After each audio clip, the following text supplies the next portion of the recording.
ओम धन्वंतराय नमः। गुरु गोविंद दहु कड़े काके लागू पाए, बलिहारी गुरु आपनु गोविंद दियो बताए. Kabir ji says, if teacher and God are both in front of me, to whom should I go first? O Gurudeva, I give myself completely to you. You are the one who has shown the Lord to me. Belated happy Guru Purnima to one and all. With the blessings of Guru, let us begin with another beautiful journey of Gramin Ayurvedic Medical College webinar series Marathon Visha Chikitsa Parva 2020, which is organized by the Department of Agatantra, Gramin Ayurvedic Medical College, Tirdal. Good morning, one and all. Myself, Dr. Sachin Javli, Assistant Professor, Department of Agatantra, Gramin Ayurvedic Medical College, Tirdal, welcomes you all for 5th National Webinar on Visha Chikitsa Parva 2020 on behalf of the management, principal, teaching staff, non-teaching staff, hospital staff, students of Shri Bahubali Vidyapits, Jina Senacharya Vidya Mandals, Gramin Ayurvedic Medical College, Tirdal, Bagalkot District, Karnataka, India. सर्वेषां स्वस्तिर्भवतु, सर्वेषां शान्तिर्भवतु, सर्वेषां पूर्णं भवतु, सर्वेषां मंगलं भवतु. May all be blessed with prosperity, may all be blessed with peace, may all be blessed with perfection, may all be blessed with bliss. Prayer is not asking, it is a longing of the soul. It is daily admission of one's weakness. It is better in prayer to have a heart without words. So I would like to call our students and staff for the prayer.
Thank you all for the prayer. Now I would like to request Dr. Shruti Madam for welcome speech.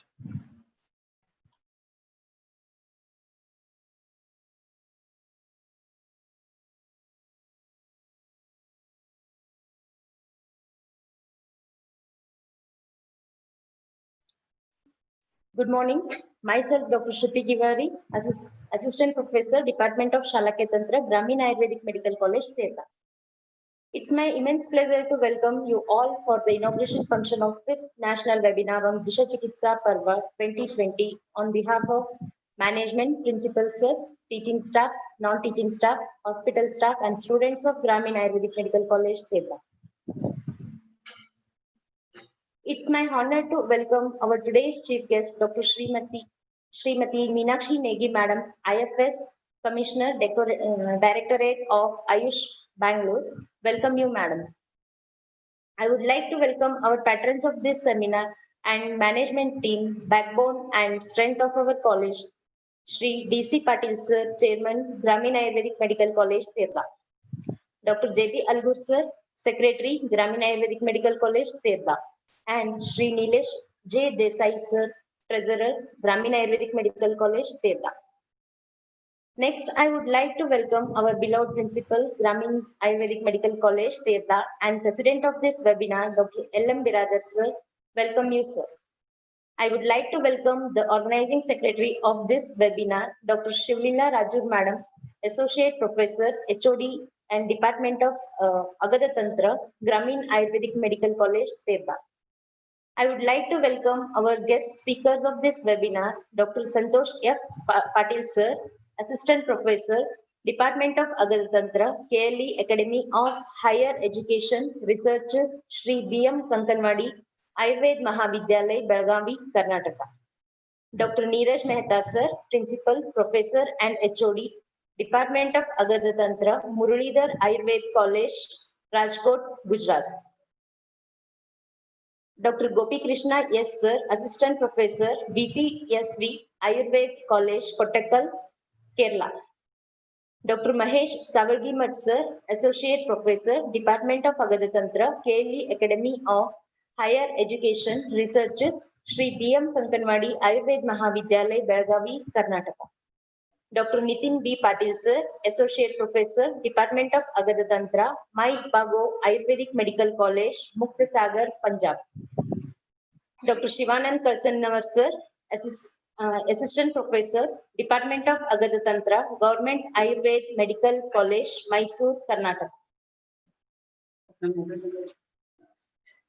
Dr. Sheetal P. Miraskar Koparde Madam, Assistant Professor, Department of Agada Tantra, Government Ayurved College, Osmanabad, Maharashtra. Dr. Kashinath Samgandi Sir, Associate Professor, PG Department of Swasthata and Yoga, National Institute of Ayurveda, Jaipur, Rajasthan. It is my duty to welcome our teaching staff, non-teaching staff, hospital staff, and students of Gramin Ayurvedic Medical College, Terla. I would like to welcome all the media persons, registered participants, faculty members, practitioners, UG students, PG scholars of different colleges across the country. Welcome one and all. Thank you.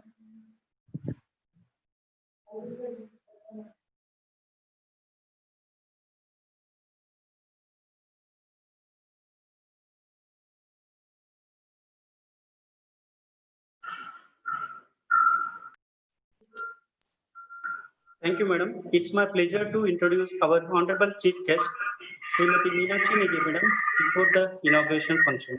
So I request Dr. Shruti madam to introduce madam.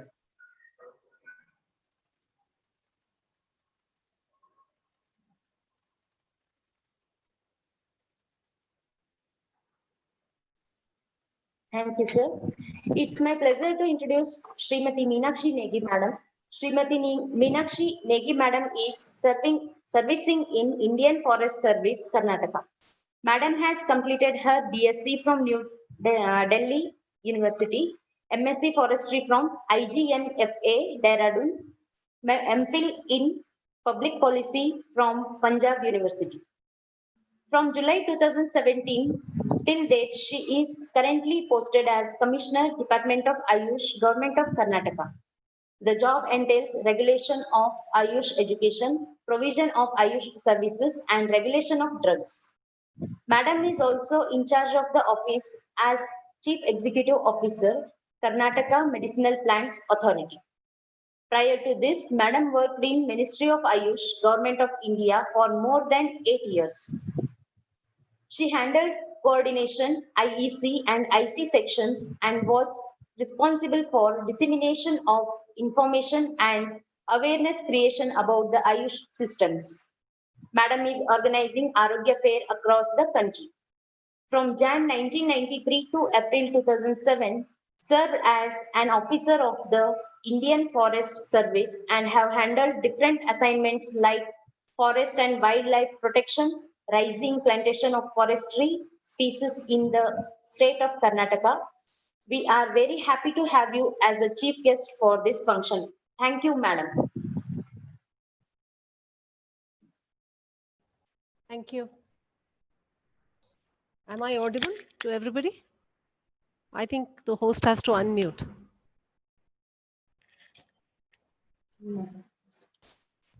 Shubham Karoti Kalyanam, Arogyam Dhana Sampadam, Shatru Buddhi Vinashaya, Deepam Jyoti Namostute. We will have our traditional auspicious lamp lighting ceremony as a tribute to Lord Dhanvantari, the god of medicine. So I request our chief guest, Srimati Meenakshi Negi Madam, to inaugurate this function by lighting the lamp. Over to you, madam. How do I light the lamp? What do I do?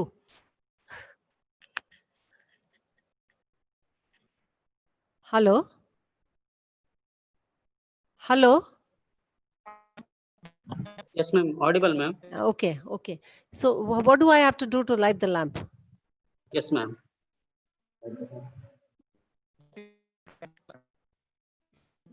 Yes, madam. So how do I light the lamp? I light the lamp here in my house? What do I do? Yes, madam. Oh, I have to light it here? If it is not possible, then we will arrange here only, madam. No, no, no. I will. Okay, I didn't know that. I will just bring something. I'll just bring the lamp and light it. Huh? Okay, thank you, madam. Just a minute.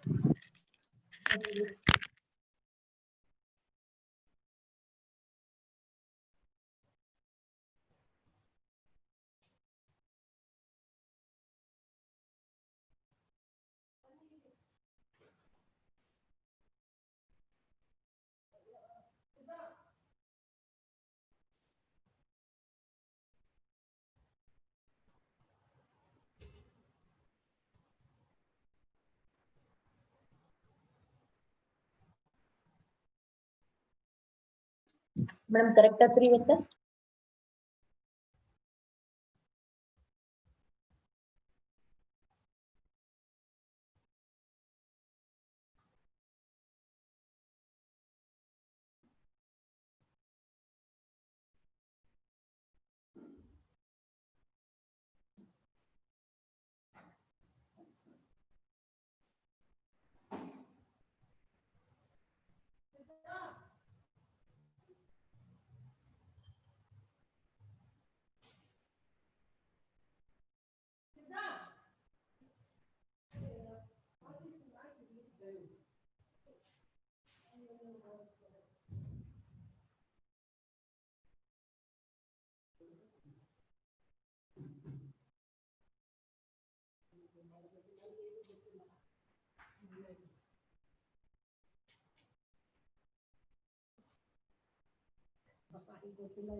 So shall I light it? Yes, ma'am. Yeah. Can you see it? I don't know if you can see it. Yeah, just yes, ma'am. It's perfect. Can you see it now? Yeah, ma'am.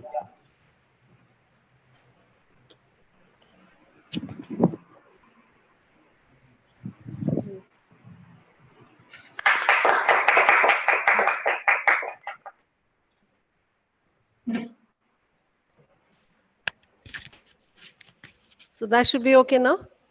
Okay, thank you, madam. Thank you so much. Acha, I didn't know that I was. I thought maybe it was a virtual lighting or something. It's okay, madam. But anyhow, it's good.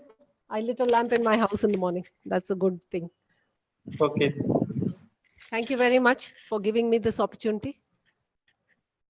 Thank you, madam, for inaugurating this function by lighting the lamp. Thank you. Thank you very much, madam. Thank you.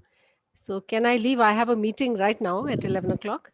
And Okay, thank you, madam. I wish you all the best. And the speakers are extremely, I've seen the profiles. I wish you all the best and all the success. And please share the proceedings of this with us. Okay. Okay, thank you, madam. Thank you. Thank you very much. Thank you, everybody. Thank you, madam.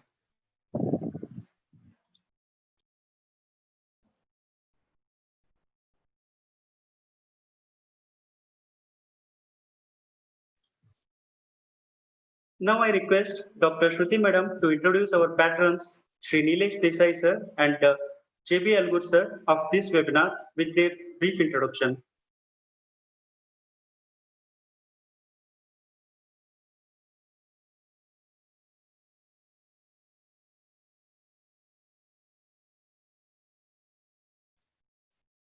Thank you, sir. It's my immense pleasure to introduce our patrons of this seminar. First, I would like to introduce Dr. J.B. Algur, sir, Secretary, Gramin Ayurvedic Medical College, Terpa. Dr. Jivandar P. Algur, sir, is young and energetic personality of institute.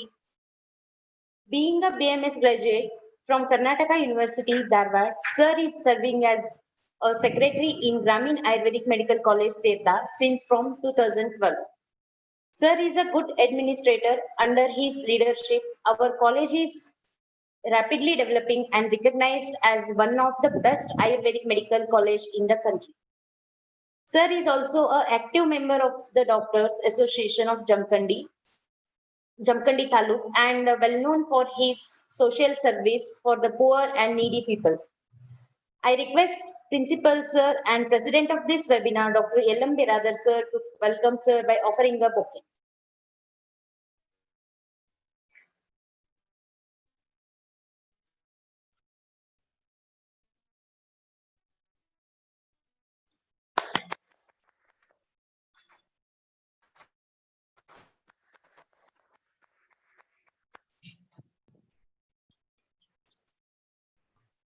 Now, I would like to introduce another great personality, Sri Nilesh J. Desai Sir, Treasurer of Gramin Ayurvedic Medical College, Tirtha.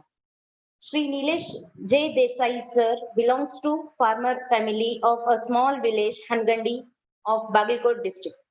Sir is a BCom graduate from Karnataka University, Dharwad. Sir is known for his social services since from childhood and serving as a young political leader of the National Party of the last 20 years. Sir, in his journey of services promoting educational institutions, banking services, and social developments in and around the district.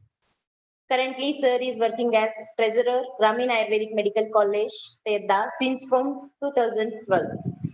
So I request Organizing Secretary of this webinar, Dr. Shivlila Raju Madam, to welcome Sir by offering a bouquet.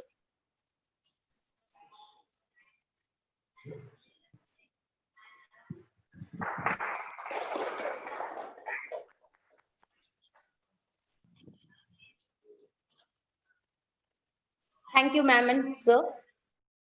Over to Sachin, sir.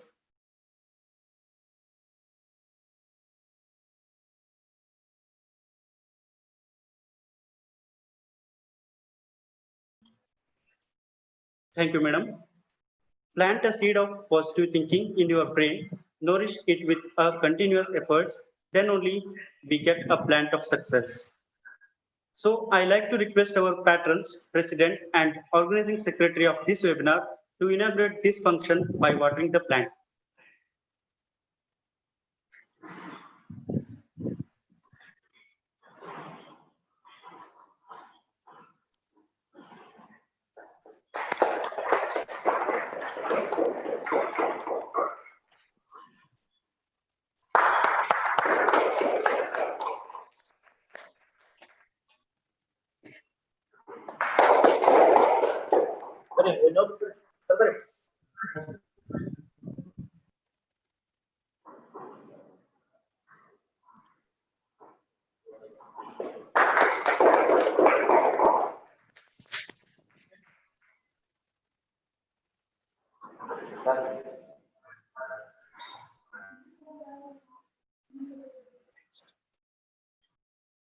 Thank you one and all for the inauguration of this webinar.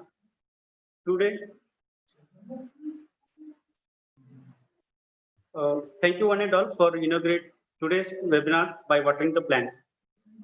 Now I request our organizing secretary, Dr. Shivlila P. Raju Madam, HOD, Associate Professor, Department of Agattantra, for keynote address. Over to you, madam.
Good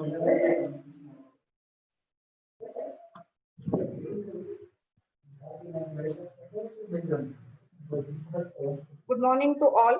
Myself, Dr. Shivalila Raju, HOD Department of Agadatantra, Gramin Ayurvedic Medical College, Terda. First of all, I welcome all the delegates and speakers for today's function. On behalf of Gramin Ayurvedic Medical College, management, principal, and staff, the registered delegates for this national webinar, Visha Chikitsa Parva, are total 800. It includes students, faculty, practitioners, and PG students. Visha Chikitsa Parva national webinar is for 4 days, that is from 6th July to 9th July, and we have 8 eminent speakers who will deliver their speech on different topics pertaining to Visha and its diagnosis, management, and medico-legal aspect of poisonous cases. In present era, there is a need of more exposure to practical knowledge along with theoretical one, that too especially in Ayurveda, and main intention behind this webinar conduction that is the same, that is making theoretical knowledge into practical one, which helps us. Yogadapi visham tikshnam uttamam veshajam bhave, veshajam chapi duryuktam tikshnam sampadyate visham. Visha and Amrita are the two sides of the same coin, hence it is emphasized in the very beginning of Charaka Samhita that though Visha is Tikshna and Pranahara, by proper usage, it can become the best medicine, and improperly used medicine can be a poisonous. In the same way, the doshas in their vitiated form is similar to Visha, and in their Prakruta Avastha, they act as Dhatu. Agadatantra is not merely a toxicology, it is in fact the absence of disease which deficits health in its true sense, which is evident from Vishamukta Lakshana, which is none other than Swastha Lakshana. So Ayurveda is also known as Agada Veda. The term Gada is synonymous with disease, and it is not just another name of a disease, but the disease caused by multifactorial etiology. A means absence, that is why Agadatantra means making absence of disease caused by various etiology. Na visha pratilomam kinchit nirvisha karanam vishe. There is no other substance as potent as poison in neutralizing the poison. So, in all chronic cases which do not respond to all those treatments, the usage of Visha is the only effective therapy. Then there is another concept in Ayurveda, that is Dushi Visha, which is explained by Bhava Prakasha under Krutrima Visha. It has got its own significance in the present day because of increased food adulteration, change in the food processing, and increased use of chemical manures, which produce toxic effects on long run. The another concept, that is Garavisha, is explained under Krutrima Visha in Ayurveda. That means any form of incompatible drug combination or less potent toxins that may get into our daily utensils accidentally or intentionally will definitely harm the consumers, but it does not cause instantaneous death of a person. Our speakers also deals with the medico-legal aspect of the poison cases. There is no real boundary between a medicine and a poison, as told earlier, but in law, the real difference between a medicine and a poison is the intention with which it is given. Poisoning is one of the common emergency cases encountered by doctors in the emergency department, which may be accidental, suicidal, or rarely homicidal. The doctor has to manage the poisoning cases efficiently to save the patient and also fulfill the basic medico-legal duties to assist the investigating officer in the case. Ignorance of law is not an excuse to doctor. So, dear delegates and students, kindly go through all the sessions without fail and get use of the concepts and treatments. Make use of this webinar, and you can ask your doubts during panel discussion. And by this, I complete my brief keynote address. Thank you, one and all.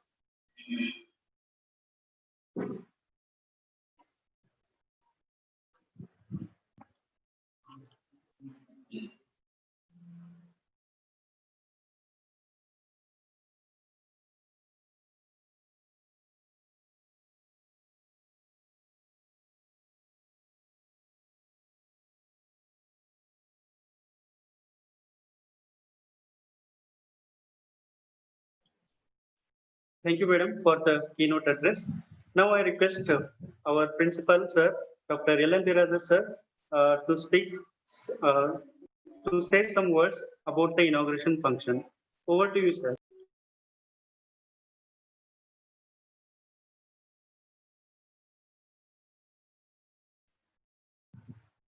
Good morning to all, respected chief patrons, my dear colleagues, all the audience, faculties from the different colleges, PG scholars and UG students of different institutes who have gathered here on the 6th national webinar on Visha Chikitsa Parva.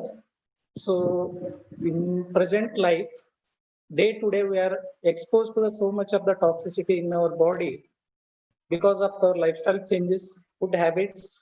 So that leads to so much of the skin diseases and some other long-standing chronic diseases like psoriasis, etc. So this is an opportunity. We thankful to the organizer, Department of Agatantra, Dr. S.P. Raju and Dr. Sachin Javali, taking an eminent speakers from different parts of the country to organize this very informative webinar and wishing them the grand success.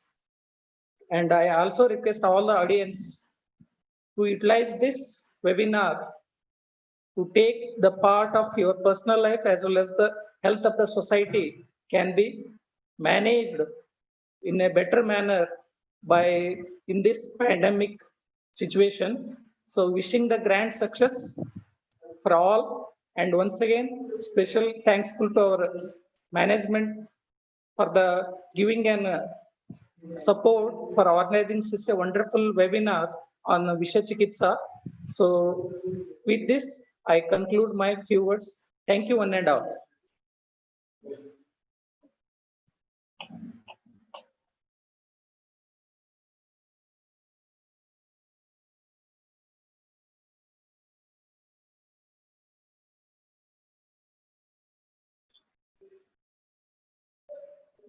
Thank you, sir.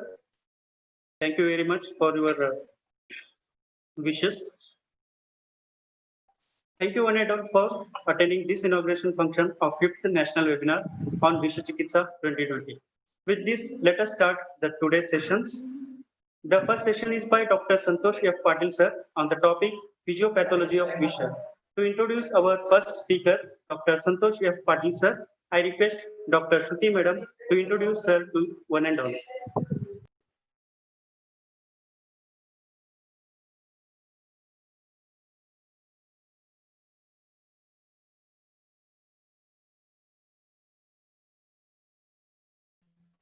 Thank you, sir. Dr. Santosh Patil, sir, is born on 1985. Sir has completed his BMS and PG degrees from Kelly Academy of Higher Education Researches, Shri B.M. Kankanwadi Ayurved Mahavidyalay, Belagavi, Karnataka. At present, he is working as Assistant Professor in the Department of Agadatantra in Shri B.M. Kankanwadi Ayurved Mahavidyalay, Belagavi, Karnataka. Sir has total teaching experience of 5 years. Sir has attended and presented many paper presentations in many national and international seminars. Sir has given radio talks at Dhwani and Venu Dhwani radio station for giving awareness on cancer and role of Ayurveda in preventing cancer. Sir has published many articles in famous international and national journals. Sir is awarded as overall best presenter in many institutions, which includes All India Institute of Ayurveda, New Delhi in Feb 2020. Thank you, sir, for accepting our invitation as a guest speaker in this webinar. Thank you.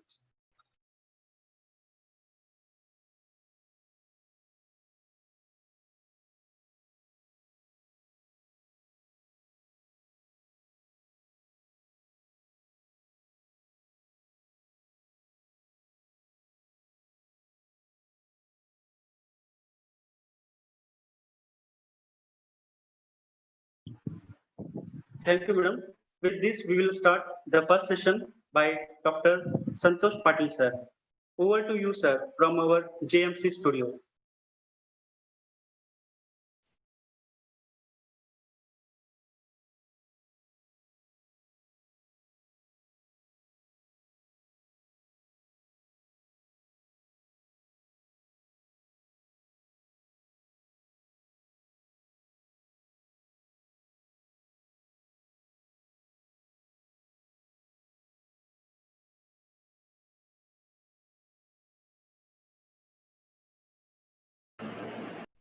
Hello, can you hear me, sir? Yeah, you have one. Yeah, yes, sir. Yeah, can you hear me now? Yeah, sir. Your audio is appreciable, sir. Okay, thank you so much. Very good morning to one and all. At the outset, I would like to thank the organizers for hosting such a series of webinar on exclusive subjects, which is actually pondering on a subject. Deliberations would be helpful, all the organizers. And I am very thankful to ma'am for introducing me to the gathering. Can I present, sir, now? Yes, sir. You can present, sir. I hope the screen is visible now. Yes, sir. Your screen is sharing now, sir. Yes, sir. Slides are visible, sir. Now. Okay.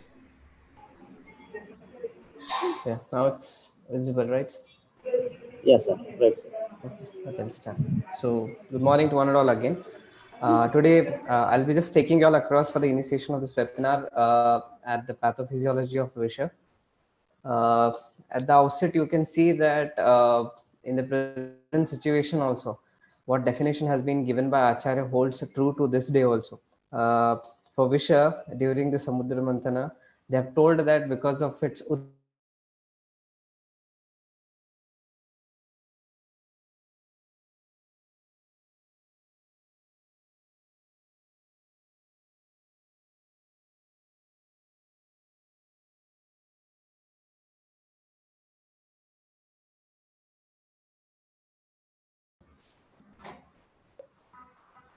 I think there is a bit net problem. Is it now clear?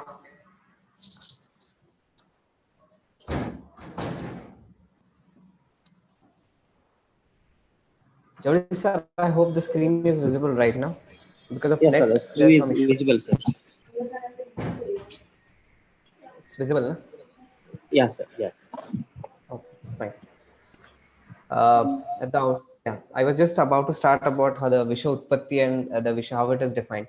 So this very definition of Visha that has been given by Acharyas age old is still true. For example, they have told during Samudra Mantana, before origin of Amrita, it was Visha which took origin. And because of that, it had sent Vishadata both in Sura and Asuras as well.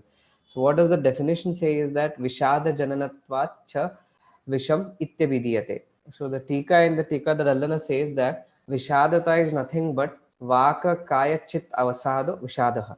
It means it's not only at the plane of physical, but it's at the plane of even mental or psychosomatic plane they have covered for that what Visha could do in the body.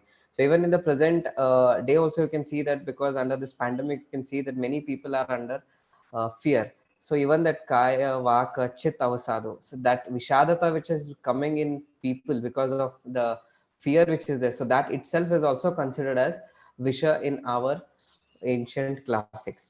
So and then coming to the pathophysiology of or physiopathology of visha today, so we can see that in our samhitas also there is a good explanation about how it goes towards acute conditions, how it goes to subacute conditions or complications of visha. So the pathophysiology of these presentations of visha changes depending on the origin of visha, whether it is Thavara, Jangama or Kritrima, depending on that. Because there also they have told that if it was Thavara may have Urdhva and Jangama may have Adho Gati. So depending on this, the presentation or pathophysiology or Samprapti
Hello, sir. Sir, I'm audible.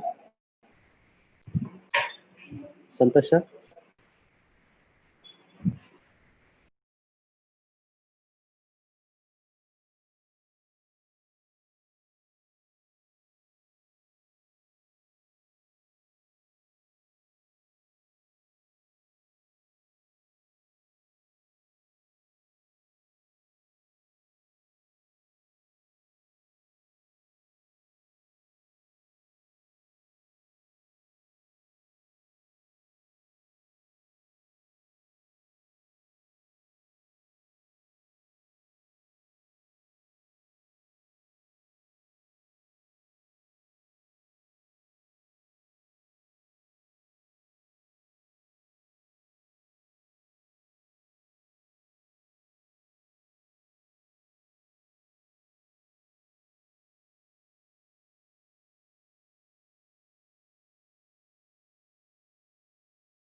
Yeah.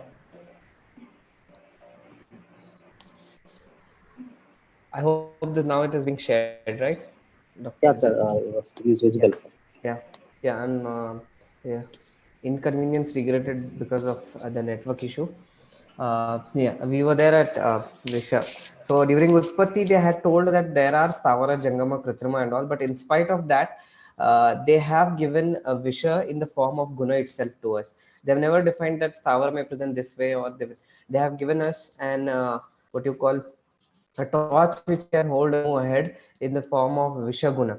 So coming to Vishaguna, how exactly the pathophysiology follows this, what you call this lineage.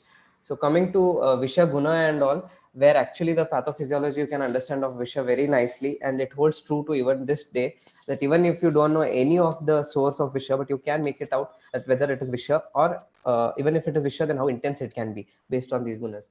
So coming to Visha Guna, you have seen that gunas have been explained by acharyas in a different manner. Many of the gunas, like out of 10, 9 remain same, whereas some of the acharyas give another guna. So where it makes from 10 to 11 gunas. Once we come to Sushruta, then he says that gunas of Visha are like Ruksham, Ushnam, Tata Tikshnam, Sukshmam, Ashu Vyavaicha, Vikasi Vishadam cha eva lagu paki cha tat smritam. Smritam. That means he tells, do remember that these are the gunas of Visha only. When it doesn't mean that all individual guna have their effect, obviously. But he says that once these 10 gunas come together, then only there is the what you call perception of Visha which you can see, because all these guna are present. It doesn't mean that they are not present. Vikasi is there by alone, Ruksha is there by alone. They are acting and they are there. But once this combination of 10 gunas come together, then we see that it presents itself as a Visha rather than any Dravya. Okay, than any other substance. And then once we come to know all these guna, how actually they act on the body, that is very important to understand pathophysiology. So once we read the shlok again as given, I have put here purposefully the shloks directly from the Samhita, so that at least students can have a look at least once what exactly the Tikakaras have explained and how relevant it is to till date. Okay, so they tell that Tatra Raukshyat Kopayat Vayu Aushnyat Pittam Sashonitam Matim च मोहयेत् तैक्ष्ण्यात् मर्मबन्धनात् छिन्नति च शरीर अवयवान् सौक्ष्म्यात् प्रविश्येत् विकरोति च आशुत्वाद् आशु तदन्ति व्यवायात् प्रकृतिं भजेत् क्षपेच्च विकासित्वात् दोष धातुन् धातून् मलानपि वैशद्यात् इतिर उच्यते दुश्चिकित्सितं च लाघवात् दुर्हरं च अविपाकित्वात् तस्मात् क्लेशयति चिरम्. These are the dashaguna which the acharyas have explained, and they have given individual karma to these gunas, so that because of the ruksha guna it provocates vata, because of ushna it provocates pitta, because of sukshma guna it is able to vitiate shonita, and then the rest of the gunas follows like in the tika you can see here.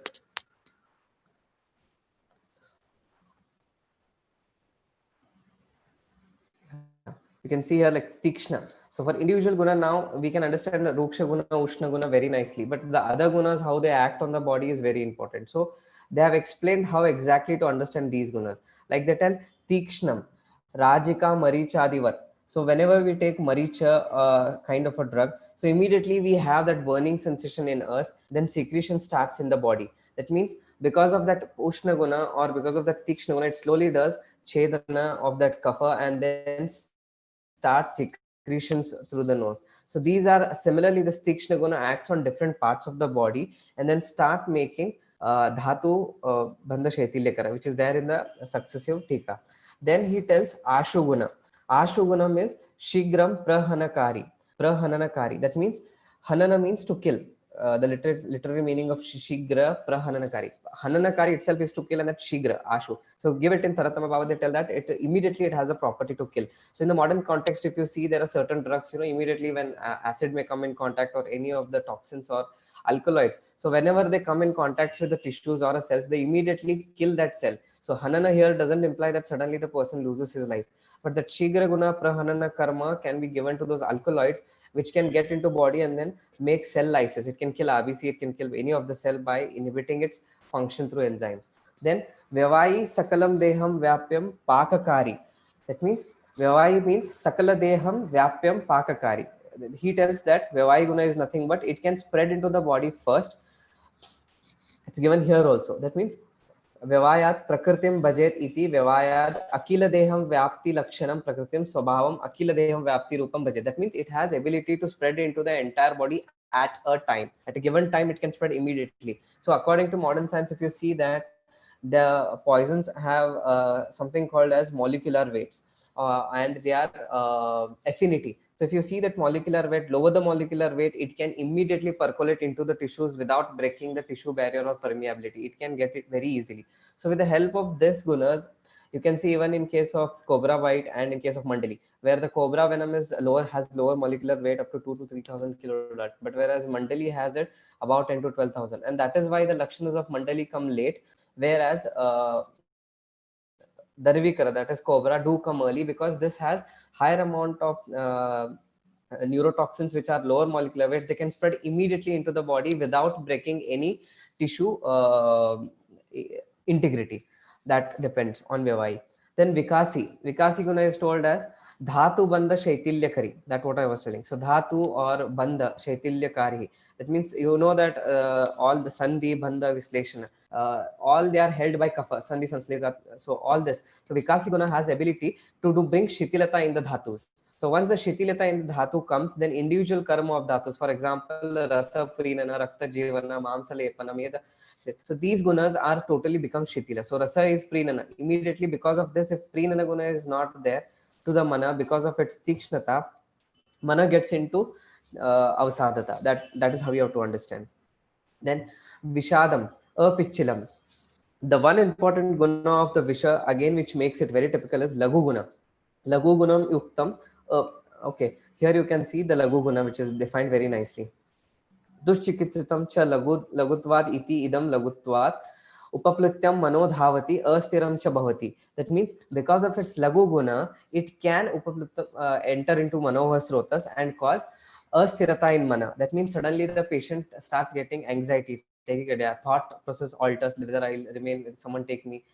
So this Vishaguna sends an uneasiness or restlessness in the person. So that is attributed to Lagu Guna. And then what he tells to the again Lagu Guna, Tasmat Samshamanena Beshajam Apraptim Dushchikitsitam Bhavati. That means because of this Lagu Guna, the Visha doesn't settle in one part of the body along with Vishada Guna. So Vishada Guna, they say that asakti gati vaishyadhyaditi kechit patanti. That means along with lagu guna, because of its vishada guna, that is apichila, asakta gati, that it cannot settle at one point of time. So lagu guna and vishada guna together makes a combination wherein the visha doesn't settle in one part of body. For example, if the lakshanas are being presented in the amashaya, then you think that lakshanas are being presented for amashaya and you start treating amashaya. By that time the medicine starts acting, the visha has moved to different site because of its lagu and its vishada guna. That is why they tell that samshamana beshajam a problem. That means even your shamana medicine which you have sent cannot kill or cannot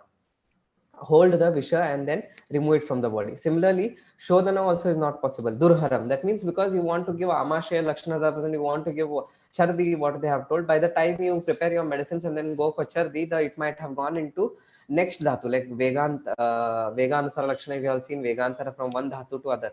From koshta it goes into again meda. So from koshta it goes again into asti. So that is how it goes. So once it goes into asti, they have told it is purushadara or pakvashaya, and then you have to go virechana. So considering this laguta and vishada guna, it is very difficult to treat. That is durhara, which makes it more vulnerable. The next guna is apaki guna. So we will see in the next slide what exactly apaki, because Ashtang Sangrakarha has explained it very nicely. We have seen Vai guna, and then comes Vikasi guna. Vikasi himsana shilatvat. That means he tells that there is himsana. That means irritation or making dhatu or body giving himsa. That means irritation. So many of the poisons where you have seen all these alkaloids are irritants. So if you see, according to the modern science, they have classified it as corrosive irritants and all. So all of them cells make sure that the cells are not in their normal state of functioning. That means they start doing irritation. Either they send it into excitation stage or they send it into depressive state. So this is called himsana. That means where the karma of that cell or of that body is not being allowed to do. So that way you can see himsana shilatvat. Then kshapayet vinashayet.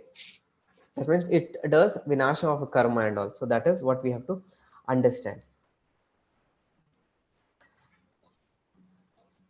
And then just we will take this line from Sushu, that is tasmad eva apaki tvat chiram kleshayati param. Because of apaki guna, it becomes what we call, it remains for chirakala, that is kleshayati, that it troubles the person for longer time, what we tell. And then yad visham dvi tri gunam adasha gunam va purna dasha gunam sadyo vyapadakam meva. He tells that if at all 1 or 2, 3 gunas are not there, we cannot see all these functions. But if at all purna dasha guna yukta, all these 10 qualities come together, then sadyo vyapadakam meva. That means it can kill a person very immediately. Then coming to the next version of this guna, that is according to the Ashtang Sangrakara, what he tells here, he tells that it has apaki guna. Okay, and what does apaki guna he tells? You can see that in this line. He tells that apakitvam tu mantra tantra abhyantarena paka abhavat pako virya hanihi pakve apenena vishasya apakvasya eva upalabde mantra tantra abhyam apakasyavasya karanantare punakopa hetuhu. That means he tells this apaka guna is more responsible. What he tells for apaka guna? For apaka guna, he tells that anila. That means apaki is told as ahara pakti anilam. That means the one which has power to digest the food.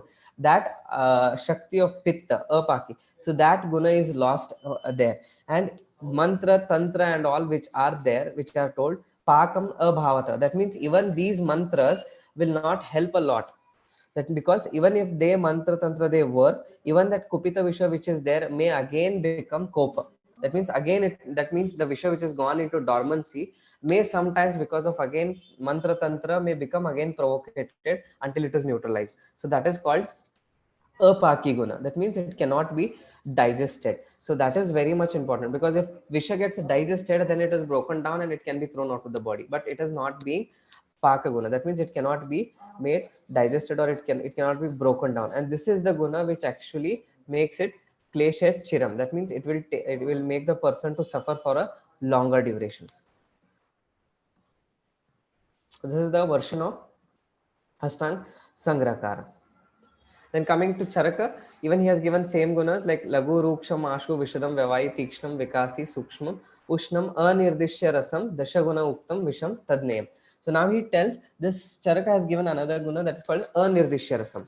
So in Anirdishya Rasam, what does Sushruta has to tell about Anirdishya Rasam is that he tells that because of Anirdishya Rasa, like how he has given a simile saying that like how Antariksha Jala, which is there in the Akasha, once it comes into the ground, then that Antariksha Jala, which is having no rasa, takes rasa wherever in which Bhumi falls. He has given a shlok like Yata Avyakta Rasam Toyam Antarikshena Mahigatam Teshu Teshu Pradesheshu Rasam Tam Tam Niyachati Evameva Visham Yadravyam Vyapya Avatishtate Swabhavadevatam Tasya Rasam Samavartanyantu. That means because of this anirdishya rasa, Visha has no rasa, whether it is in Stavara, Jangama or Kritrima Visha, it has no rasa.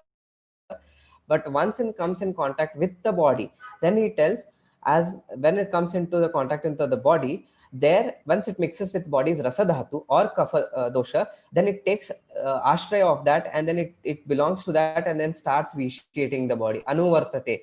That means wherever that rasa dhatu goes, or wherever that whichever guna that rasa is having, like vidagdata, if it takes, it goes again becomes more ushna pradhana. If it is more shita, more shita. So that kind of presentation this anirdishya rasa gives to the visha. That means it follows rasa and kapha dhatu in the body, and that is why it has affinity. Then coming to invasion. So now we have seen across all these guna. That means Lagu, Ruksha, Sukshma, Vyavayi, Vikasi guna we have seen. Now, what exactly does this guna do? Once these guna have complete 10 gunas are come together, what they do, then it is called Visha. So once it comes, it starts invading. How does it start invading? Many authors have given it. Says that Visham hi deyam samprapyam prag dusheti shonitam. Kafapitta anilamshanu samadosham sahashayan. Tato hridayam astaya dehaschedaya kalpaye. They tell that once Visha, Dashagunayukta Visha comes in contact with body, it initially vitiates Shonita. So we have seen that what is the karma of Shonita? That is Jivaniya karma. So understand that once Visha comes into the body, if it starts doing prakopa or production of Shonita, then slowly the Jiva Lakshana will start coming down. And then he tells Kapha Pitta Anilamshanu Samadosham Sahashayan. That means slowly one by one dosha starts becoming Prakupita. That means because of its Ushna Guna, because of its Vyavai Tikshna Ushna Guna, what happens? The Gana Rupa Kapha which is there in the body, which is able to hold Sandhi, which is able to hold Dhatus in a Shitila form, it starts making a Shitilata. And so it becomes Dava Rupa in form, and then Kapha becomes dislodging from its surface. And once kapha is vitiated, which is considered to be as one of the bala, that it is in other terms it is called parallelly as oja, so that also starts becoming vikruta. Then because of this what you call dravarupa kapha and ushna guna which is there, though that ushna guna which is there is unable to digest visha, because that ushna guna is increased there, and that is what it doesn't able to digest visha, and hence this Ushna Guna will again cause Dravata of Kapha, and this Dravita Kapha will start blocking Vata Asthana. That means Vata is having Chalaguna. It has to flow through the Srotas and Nadi and Sira and all. But this Dravita Kapha will start blocking Vata, flow, and then slowly in all the ashayas, and then it starts vitiating body. And then end of the day, it comes to Hridayam Astaya. That means where Oja is there. Slowly the Oja is vitiated, and Dehachedaya. That means all the Srotasas are blocked. If they are blocked in the karma of individual Srotas, it may be there, or Dhatu may be there, are stopped. So in that manner, he tells Dehachedaya. That means it makes the body into failed part. This is from Ashtang Sangra and Uttarata. They have same opinion about that. Then what does Ashtang Uttaratantra and other people have told? That they have told what are the cross references. They tell that Vishay Rakta is important. They tell Visham na heyam aprapyam raktam dushayati vapu raktam anvapi tu praptam vardate tailambuvat. That means if at all the Visha comes in contact with Rakta, then immediately it will start vitiating vapu, that is Sharira. And if it comes in contact, just like Taila Ambuvat, that means how if you put oil on a water surface, how it spreads immediately, that way it spreads in the body with Vyavai Vikasi. And then the other important factor what we have understand is here that if at all it is Dashaguna Yukta Visha, then from the surface where it touches the body and it to its entire spread in the body, he has given a hint that Matra Shatam Visham Stitva Damsham Dashtasya Dehinam Deha Prakame Dhatunam Rudiradinam Pradushayet. That means within Shatamatra, if at all this Dashaguna Vikta Visha is there, in only 100 Matra Kala, it can come in contact with Rakta, and once it comes in contact with Rakta, then all the individual doshas will start getting vitiated. This Samprapti I am telling only for Dashaguna Yukta Visha.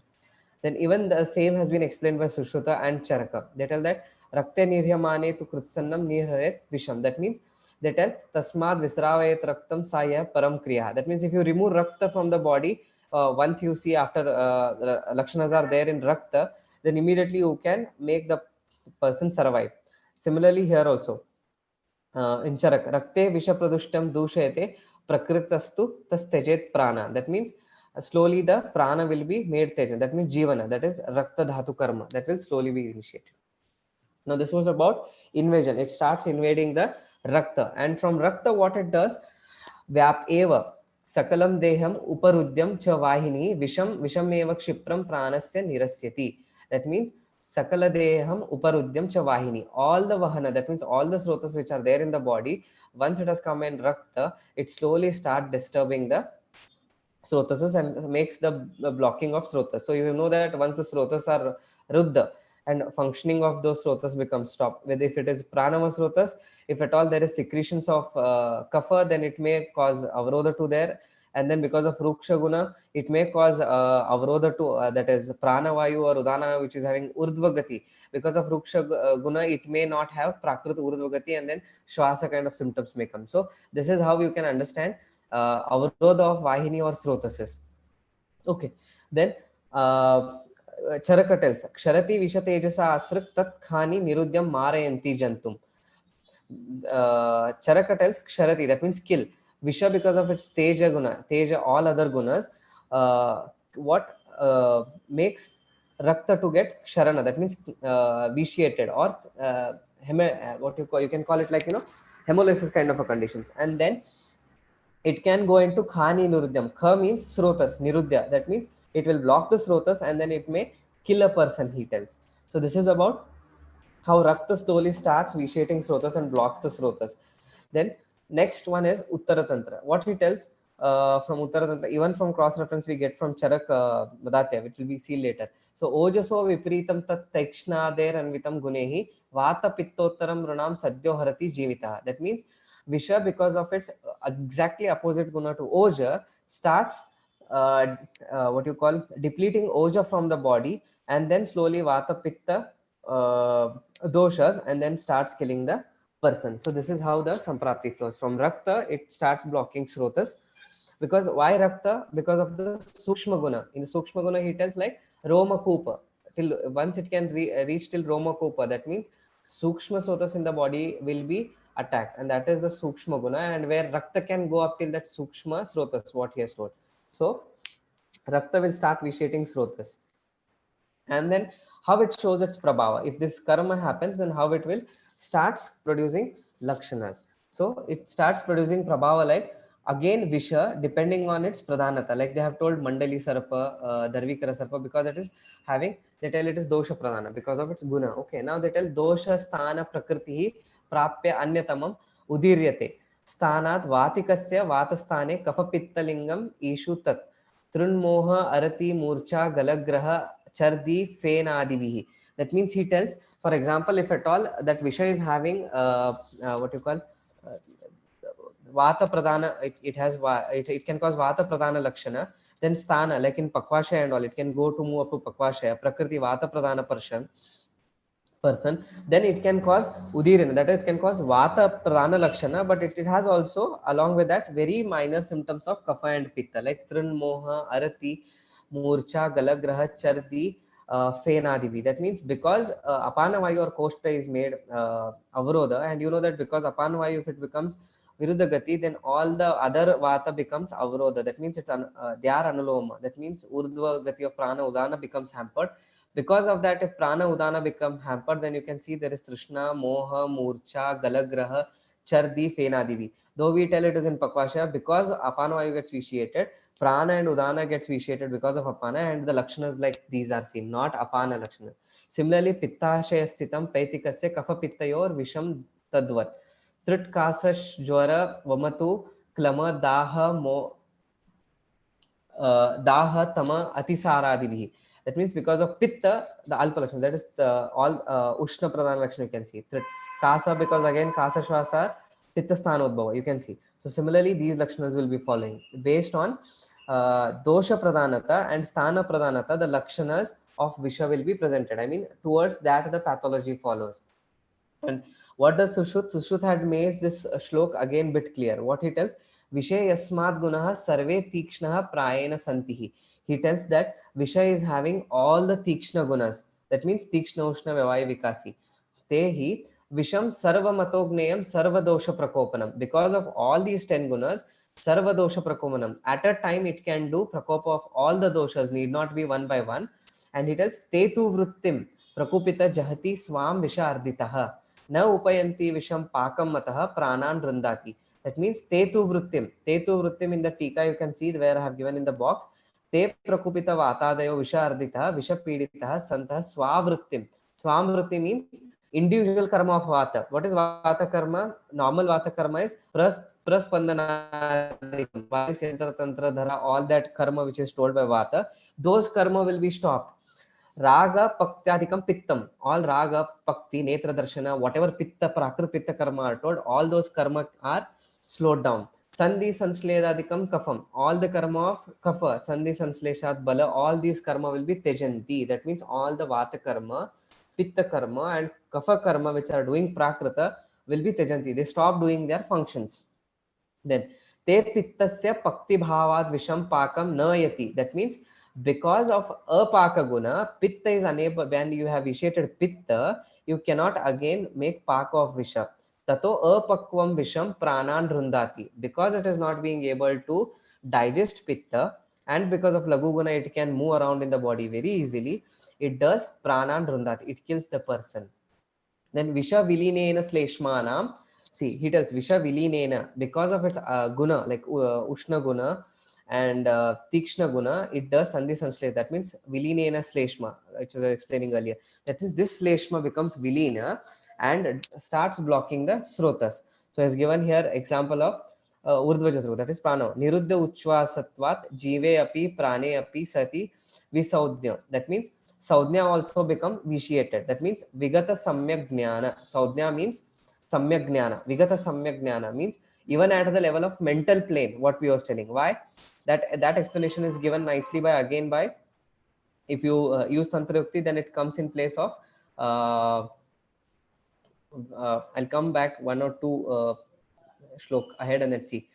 Here he tells Sushruta in Alarka Visha, Shrigala Ashvataraksha Vyagradinam Yada Anilam Sleshma Pradushtayo Mushnati Saudhnya Ashritaha.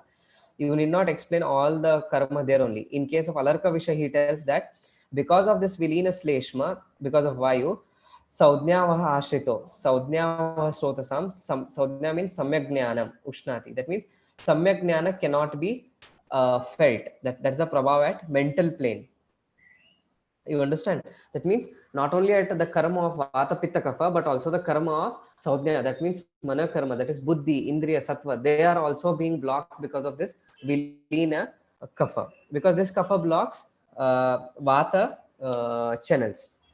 Then these are again different things which, like, special sthana vishesha I was explaining you all. In this previous slok here you can see that sthana, dosha, prakriti, vishesha, it produces lakshana. No? So similarly here you can see in Vrishchika Visha, if you see, Vrishchikasya visham tikshnam adav dahati vanivat urvam arohati kshipram damshe pashyatu tishtati. See here again you can see the lakshanas because of tikshna guna, ushna guna of Vrishchika Visha. That means it has property to produce Ushna Vata Pradhan Lakshanas. He tells Kartarivat Vedana. That means this is Vedana Pradhan Lakshana of Vrishchika Visha. Scorpion bite is Vata Pradhana. That means Dosha Sthana you can see. That means if it bites down, it starts producing Vata Pradhana Lakshana. Similarly, Luta Visha, if you see, Luta Damshastu Sarve Api Dadru Mandala Saniba. You can see the last line where it tells Kledena yat sprishattangam tatrapi kurute vranam. That means because it is pitta pradhana.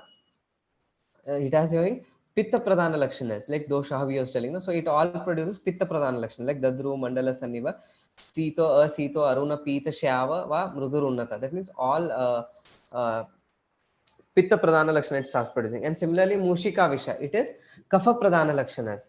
So that way it starts producing lakshanas. And then one more important thing, why he has told that I'm putting all the visha in kapha pradhana, pitta pradhana and vata pradhana. So he tells because tatra sarvesham sarpanam samanyam tat eva dashta lakshanam kim karanam visham hi nishitani trimsham ashani huta vad desham ashukarit muhurtam apya upekshitam aturam atipatayati. That means he tells like khagaha, that means sword, ashani, that is like vajra, hutavaha vanni, that means like fire, deshaha tulyam, that means body, and ashukari, because of ashukari guna it's easily spreading into body, atipatiti, that means it can kill person within muhurta. If all the shaguna are there, with its all the shaguna, by doing sandhibandha visleshana, by doing kafalaya, blocking vata karma, it can kill person immediately. And that is why I'm telling, leave about the source of visha. That means leave whether it is vaikaranja, leave whether it is mandali, leave whether it is dharvikara, leave all those things. Kindly concentrate on these lakshanas which I'm giving, samanya lakshana, that is vata pradhana, pitta pradhana, and then start treating it as. So again, if you see all this there, these doshas are again presenting themselves as guna lakshanas only. And then coming to its prabhava on mana, which I was telling previously. So this reference is again available from Madhatya Adhyaya. What he tells from Madhatya Adhyaya, he tells Saukshmyad Madhyam Nihantyam Ojasa Swagunay Guna. That means because of individual guna of Visha, which is similar to Madhya, it starts removing Oja. Sattvam tad ashrayat ashu samkshobhyam kurute madam. Rasavātādi marganam sattva buddhi indriyatmanam. Pradhanasya ojasya sheva rudayam sthanam uchyate. Atipattitena madhyena vihitojasam chatat. Rudayam vivritim yati tatraste cha e dhatavaha. So this line, Rudayam vivritim yati tatraste e cha dhatava. This dhatu, the Tikakara tells, dhatu means sattva buddhi indriyana manascha. That means all the sattva, buddhi, which is there in Rudaya is vitiated by madhya. So if you see according to the indriya, what you call, with the help of Tantra Yukti, Anagata Vekshana, so Visha and Madhya are having same guna.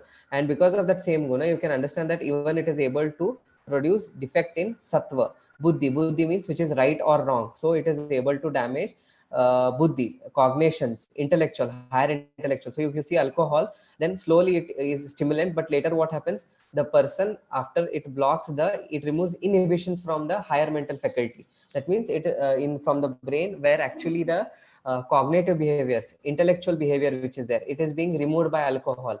Similarly in Visha also, what he calls buddhi indriya, that means what is good, what is bad, he cannot differentiate, and the person may start running, anxiety will develop.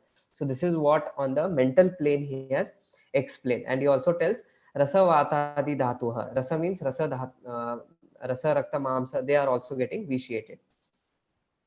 Now coming to another important aspect which they have told. This is very important. See here, they tell how it moves from the body. Then if it is vitiating rasa rakta mamsa, then he tells there is something called as vega. So the pathophysiology tell from how it moves.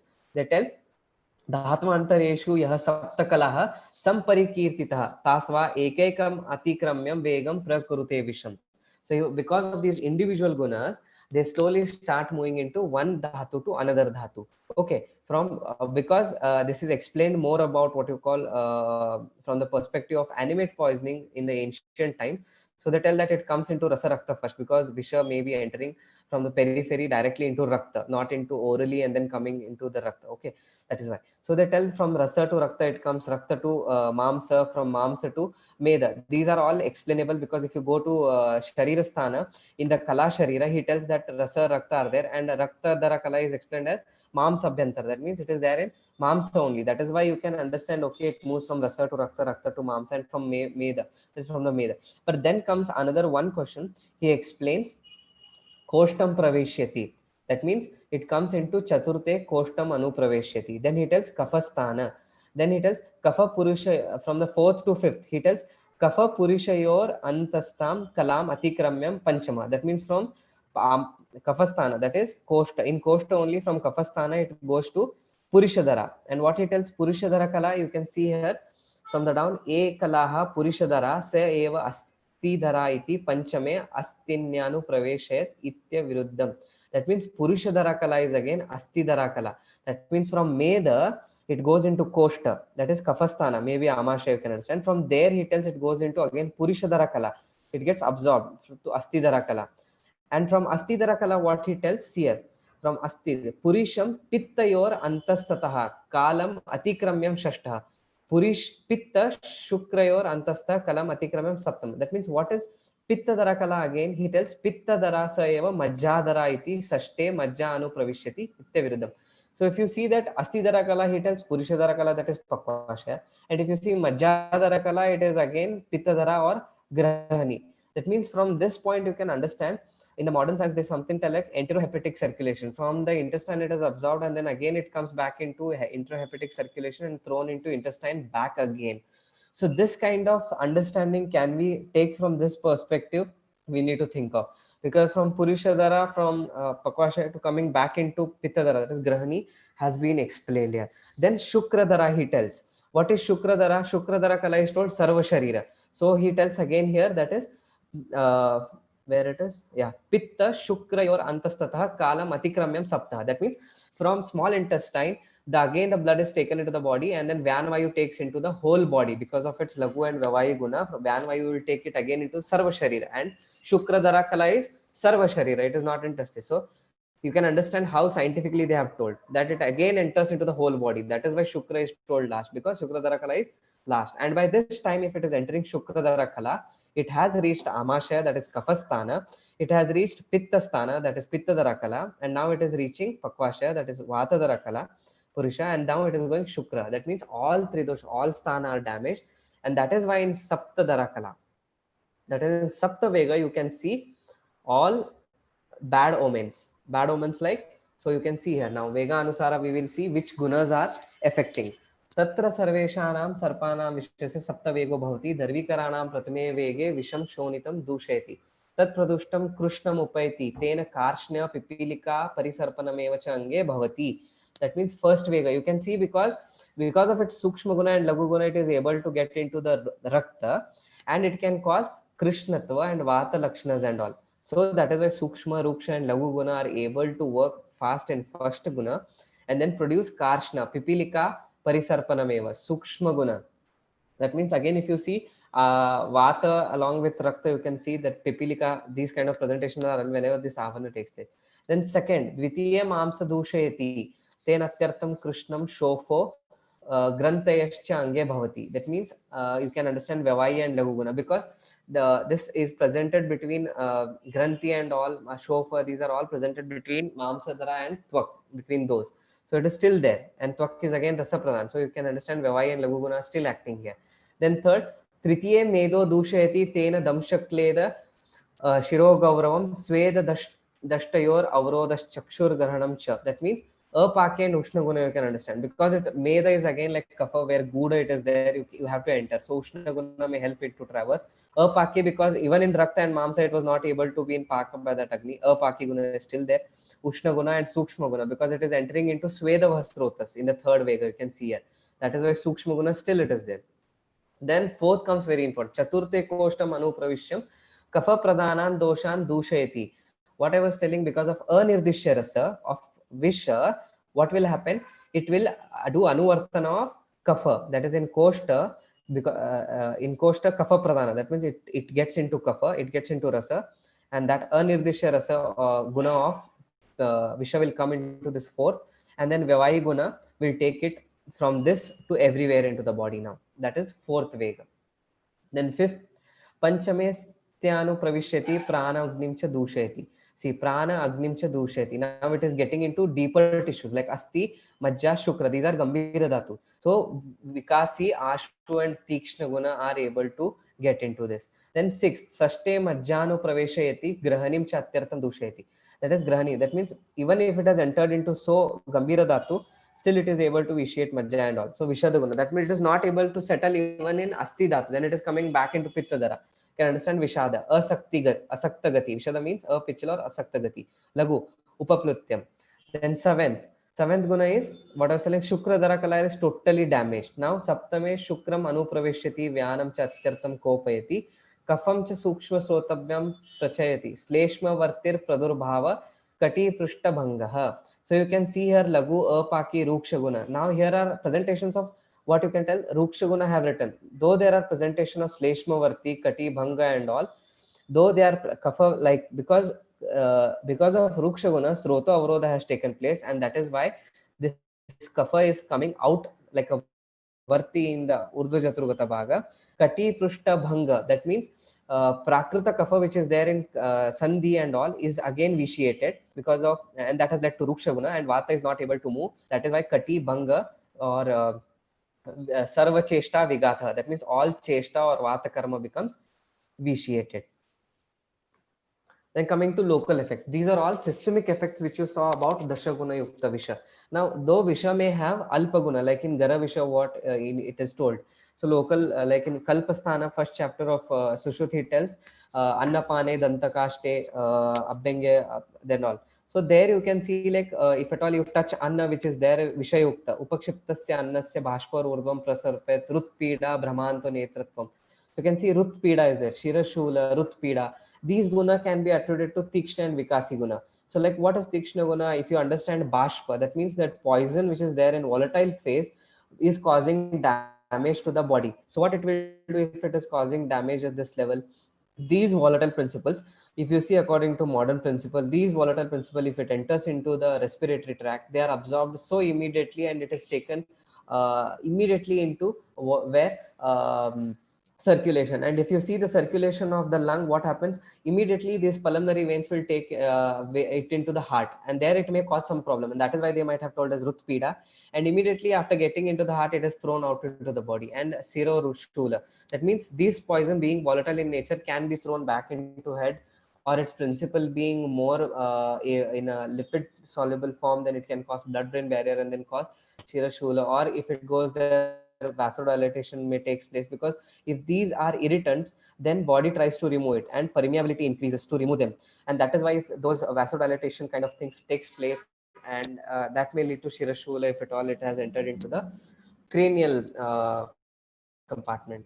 Similarly, pani praptam pani daham nakashatam karoti cha atra, that means if you touch it from the fingers and all, then natashaka, that is all you can see, that is maybe because of Vikasi, Ushna and Tikshna guna. Pani pada nakashata means necrosis, like Sukshma and Ushna guna, which is responsible for Pitta to get Paka and then lead it. That means you can understand that is all necrosing leading Ushna and Tikshna guna. Then if at all it is eaten, like it comes in contact with tongue, cha pramadan mohadva tan tad annam Upasevayat Ashtilavat Jivha Bhavet Rasavedniha. Moh and all again can be given to Ushna, Vavai and Ashuguna. Ashtilavat, that is Rasa, Anirdisha Rasa, which has become like Kapha Rasa is normally removed and you cannot feel that Rasa, and that is Ashtilavat. That Kapha may do Avrodha to Vata, and because Vata is not there, then that Guruta of Kapha is seen, and that is why Ashtilavat you can understand. Then Vishirete Karchikastu, that if at all brush and all or Abhenga which you apply comes in contact, then it causes Sphota, Shofa and all. That is again because Sphota and Shofa maybe because of Apaki, Ruksha, Ushna and Ruksha Guna. Tvak Paka, that is necrosis, what I was telling. Again, Ushna, Sukshma and Tikshna, Vikasi Guna. So this way you can understand the local effects of Visha. So overall, if you go on to see, what happens is that Stavara, Jangama, Krutrima, any of the source of it poison, it may be there. They are all depending on intensity of guna which they carry in them, whether they are 10 guna loaded or they are devoid of 1 or 2, 3 guna. If there is no Vyavai Vikasi guna, then they not enter into cardiopulmonary or marma like Basti, Rudaya or Shira Pradesha, and it may only damage Amashaya or Pakvashaya Gata. And then what happens if they are intensified, then they get into Rakta and Tridosha, and Mana, it starts vitiating that small complexity which is there, Mana, and then start producing Vishadata. Okay, and after that, if at all it is having Dashaguna Yukta, then it causes Sadhyo Marana, and if at all it is Gunahina, that is Shofadi Vyadhi. That in Gara Visha he tells, or in Visha he tells that it can produce Tena Pandu Kashashwasa Jwara Arditaha. Vayunam Pratilomena Kasaswasa Jwara Arditaha. That those all symptoms and sign and symptoms will start coming up. At that point of time, you can see in Gara Visha is also told Manyate Atmanam Gauravam Cha Kalakaha and all. That means though this Visha, which is being not that Tikshna Gara Visha, then he tells Kalantara Vipakitva. That is Chiracha Chirataraha. That means it will kill the person very late. That because of its apaki guna, it is not able being digested.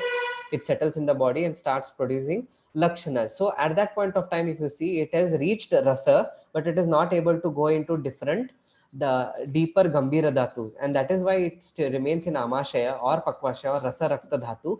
And that is why he tells all the amashaya or pakvashaya, like udara may be there, pandu may be there, Plihodara may be there, Hastapada Karakshaya may be there, like show of a protein malabsorption syndrome, whatever you can see because of irritable bowel syndrome, those may be there. And then mana, that is, even modern sciences have proved that these all toxins which enter have direct effect, like those which are having lipid or estrogen lineage, like organophosphates may be there, or estrogen, these kind of hormones which come, they have a effect on mental plane, ADHD like of symptoms and all come. So they can understand in that pathophysiology pathway. The other way around, this was about what I was explaining. That means here it is. Kritrimam Gara Sodnyam tu kriyate vivid aushadhi hanti yoga vashena ashu chirat chirataratta shofa pandu unmada durnama. Again they tell, that means if at all it is not digested, then it can cause shofa pandu unmada durnama, that is arsha and all. Chapi visha sarva tikshna der gune vata pittotarunam. What that next is. Then dushi visha, that is again a different context, so I'll not get into that. There are speakers who are better to have ponder their light on that.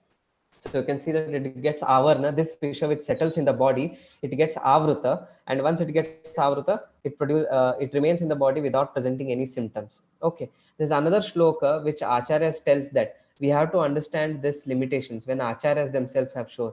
Vyavayu aku visham kruchram bhuyo bhuyascha kupyate. They tell that this visha can remain in the body because of its vyavayu guna, where it has spread in the entire body, will settle. See, they tell dushi visha is made avruta by kapha. Here, Vyavai Aku Visham Kruchram Bhuyo Bhuyascha Kupit. Bhuyo Bhuya means on and often it can get Kupita and produce Lakshanas.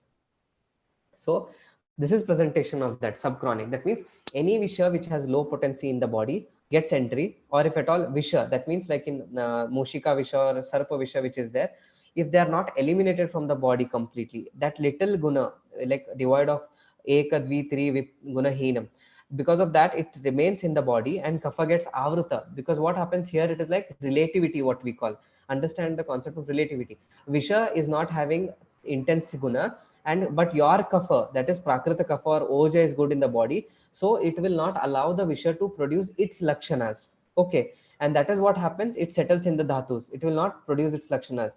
And what happens once visha vardaka bhava are available, for example dushita deshakala anna deva swapner abhikshanaha, that means dushita kala means shita, anna, that is vidahi annapana and all, deva swapna, they all lead to removal of kapha, this kapha avarna. Kapha you understand as prakrita bala, you can understand in the context of dushi it is like prakrita kapha as immunity. Okay, this immune system, if at all immune system becomes down, then the toxic can itself produce inflammation in the body and then produce diseases. So what he has told, it may produce diseases, do dosha dhatu prakopa, or else if it is there in amashaya, it may cause kapha vata vyadhi. It is present in pakvashaya, it may produce anila pitta vyadhi. So dushi visha or upadrava, visha upadrava like jvara, daha, unmada, apasmara, sukrakshaya, it can cause sukrakshaya also. This is how it may start producing. Then how we can understand from the past to present. The acharyas were very good or very kind to tell us. They have given Karya Karana Siddhanta and Samanya Visha Siddhanta.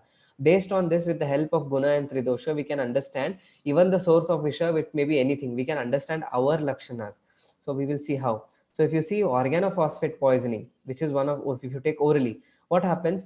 Muscular twitchings will be there, fasciculations will be there, initially followed by paralysis. How this muscular twitching and fasciculations can happen, that is only because of this Tikshna Guna which has entered till there. Ruksha Guna, that means Vata Guna, that means unable, that fasciculation means it happens for a moment and stops. That means this Vata is not functioning properly, and that is because of this Avrodha, because of Vata or Ruksha Guna that has developed. Similarly, restlessness, headache, tremors, coma and death. These all can be attributed to Lagu Guna, Vishada guna, Ashu guna. That means because of its permeability can enter into even to the cranial head. Then sludge. Sludge is a pneumonia that is given. That is salivation, lacrimation, urination, diarrhea, then gastroenteritis. That is all because of its Vyavahi guna. You can see lacrimation, that is in the eye, salivation in the mouth, urination in the urinary tract, diarrhea, so that is amashya, gastroenteritis, pakvashya, all these things. So because of anirdishya rasa, it can go up to there and produce pitta lakshanas or kapha lakshanas. Because of ushna and apaki guna, these all lakshanas are seen. Cardiopulmonary symptoms like bradycardia, hypotension, then breathlessness, bronchoconstrictions, these all lakshanas can be given to considering them as marma, vikasi and tikshna guna. They lose their karma. Then depression, confusion, anxiety, drowsiness, they can all be attributed to lagu guna. Similarly, muscular weakness, urinary incontinence, then sweating, tachycardia, blurred vision, pulmonary edema, all systems are involved, and this is possible only because of sukshma guna. And then beyond that, apaki guna, recover from symptoms, that person recovers, and then later the death happens after 2-3 days, because you give antidotes to these person, you flush the blood, but this organophosphate poisoning, which is lipid soluble, it has affinity towards meda dhatu, it has settled in lipid, and then once the organophosphate poison which is there in the blood is removed, it starts decanting from the meda dhatu, it again comes back into blood.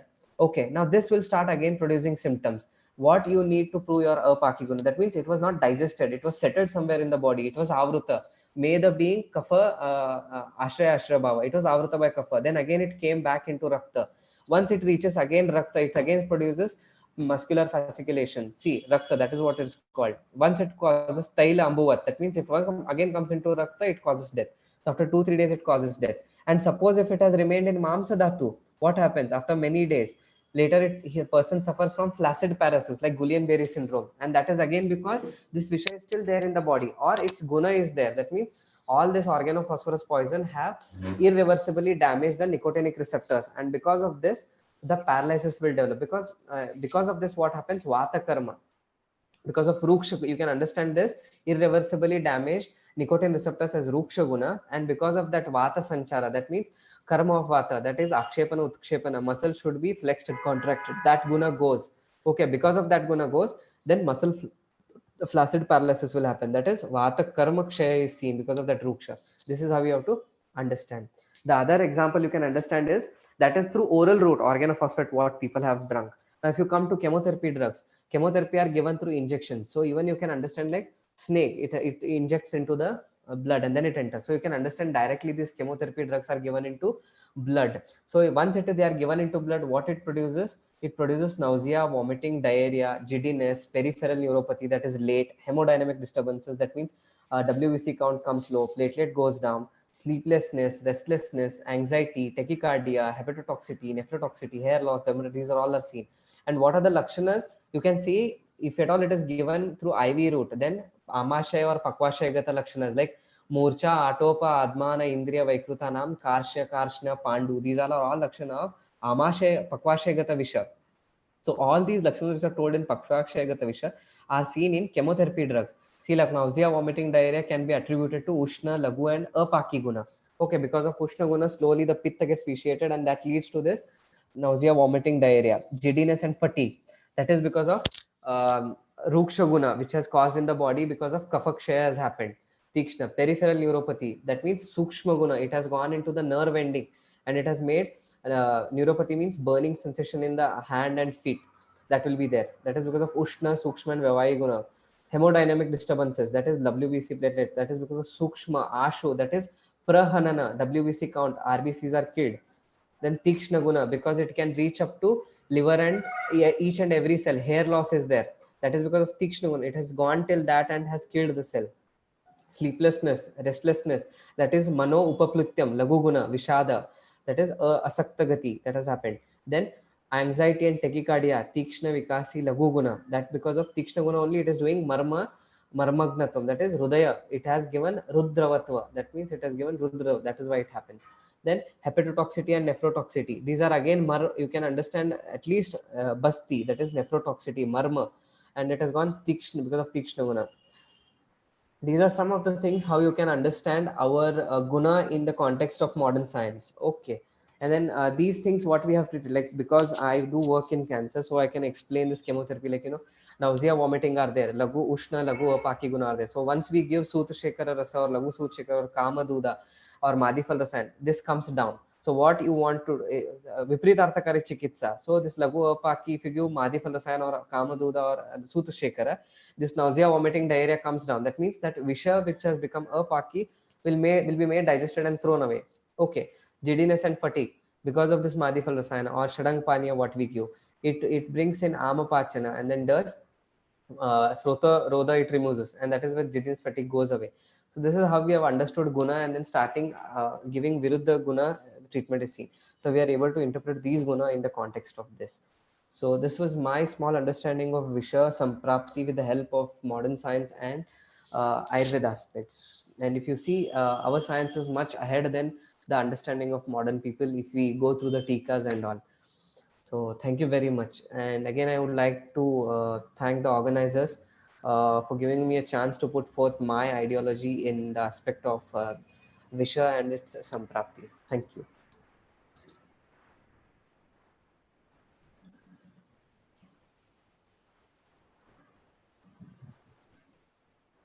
Thank you, Dr. Santosh. Thank you, sir. Sir, you have beautifully explained about Visha Guna, Visha Prabhava, Visha Vegas in detail with commentary. Visha Sthanika Prabhava, systemic effects of poison. So it was excellent presentation, sir. Thank you very much, sir. Thank you for sharing your knowledge with us. Thank you, sir. Thank you, sir. If any questions, Any doubts, then can address or. So if there is any questions, you can put them in the chat box. Questions will be taken at the end of the next session. Yeah, considering the time, I have deliberated the presentation because individual guna needs again modern understanding, which may take up to more time.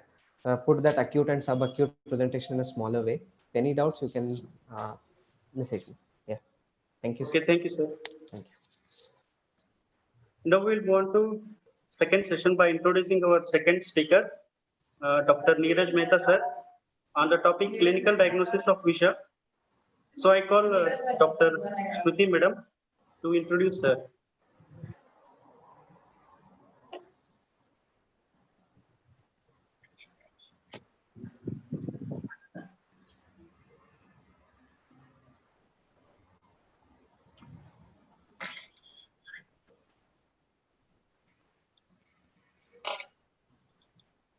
Thank you, sir.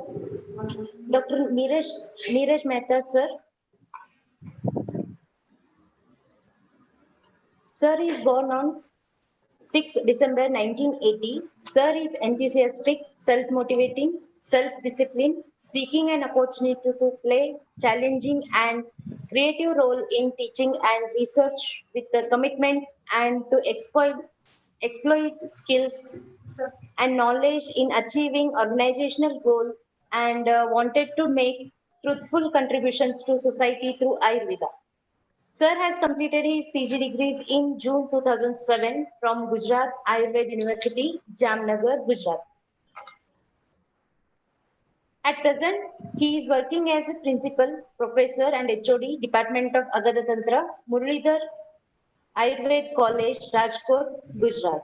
Sir has total teaching experience of 13 years. Sir has many achievements in the medical field, but it is very important to know that apart from his medical achievements, Sir is an author and a poet. Sir has participated in many poetry competitions, ghazal and shairi competitions in Hindi, Gujarati, Sanskrit and Urdu languages and secured first place. Sir has published various Gujarati and Urdu poetries in renowned magazines, newspapers and books of all over India. He has also published many medical articles in national and international articles. Sir worked in many Gujarat state government sectors when he was working as lecturer and reader in Government Ayurveda Medical College, Junagadh, more than 11 years. Thank you, sir. for accepting our invitation as a guest speaker in this webinar. Welcome you, sir.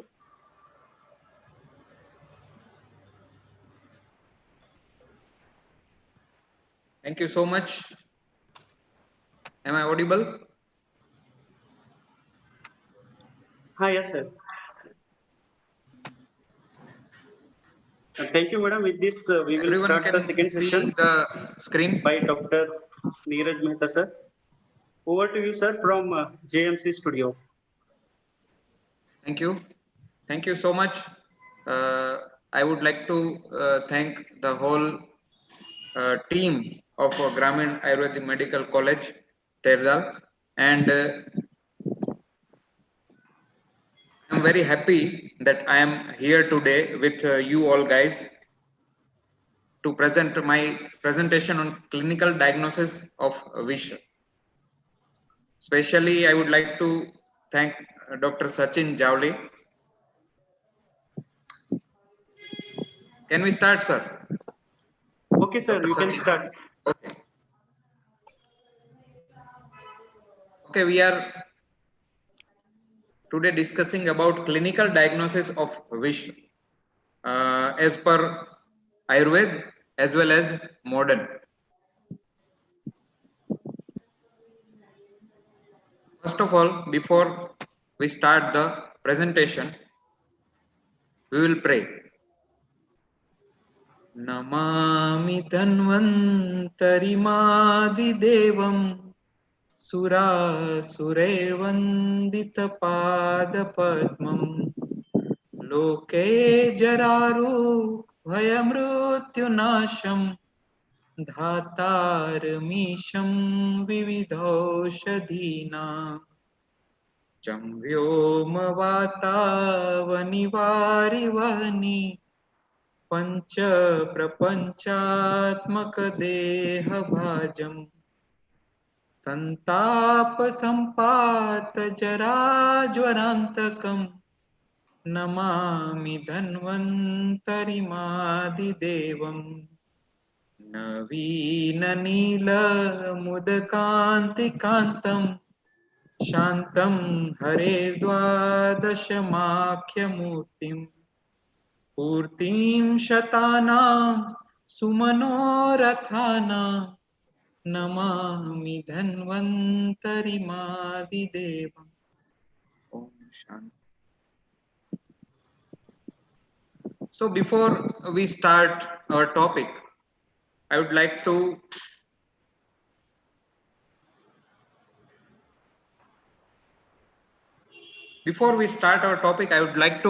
ask you that all of you have heard about Srimad Bhagavad Gita. Can anyone tell me the first adhyay of Bhagavad Gita? Name of the first adhyay of Bhagavad Gita. Sachin ji.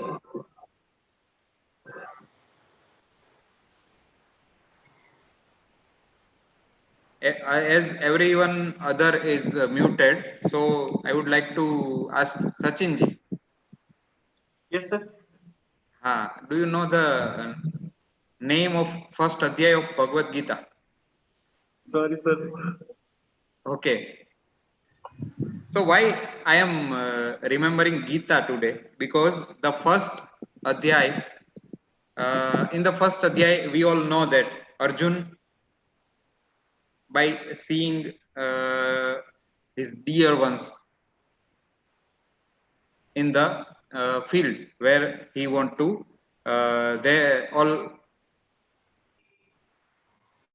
gathered for war, and they all were his relatives. So he was in despair, he was in depression. We all know that, and on that basis, the first adhyay of Bhagavad Gita is named as Arjun Vishad Yoga. So in Arjun Vishad Yoga, what Arjun said, he said, Drashtavevam Swajanam Krishna Yuyutsam Samupasthitam Sidanti Mama Gatrani Mukham Cha Parishusyati वेफतुश्च शरीरे मे रोमहर्षश्च जायते गांडीवम स्रंसते हस्तात् त्वक्चैव परिदह्यते न च शक्नोमि अवस्थातुं भ्रमतीव च मे मन. He was unable to stand seeing his friends and relatives in such a fighting spirit. Yuyutsum sampasthitam. He felt that his limbs were quivering, his mouth was drying up, his whole body was trembling, he was getting horripilations, his bow Gandhi was slipping from his hand, and his skin was burning. He was unable to stand any longer there. He was forgetting himself, and his mind was reeling. Pramati vacha me mana. If you go deep, you will find out that all these symptoms are related to Visha. That is why it is called Vishad Jananatvacha Visham. So we are starting with the Visha. Vishad Jananatvacha Visham, which creates Vishad, despair, depression, is called Visha. And the Vish is Panchabhautik. As we know, it is originated from Jala. So it is Apya. It is having Agni Sadrash.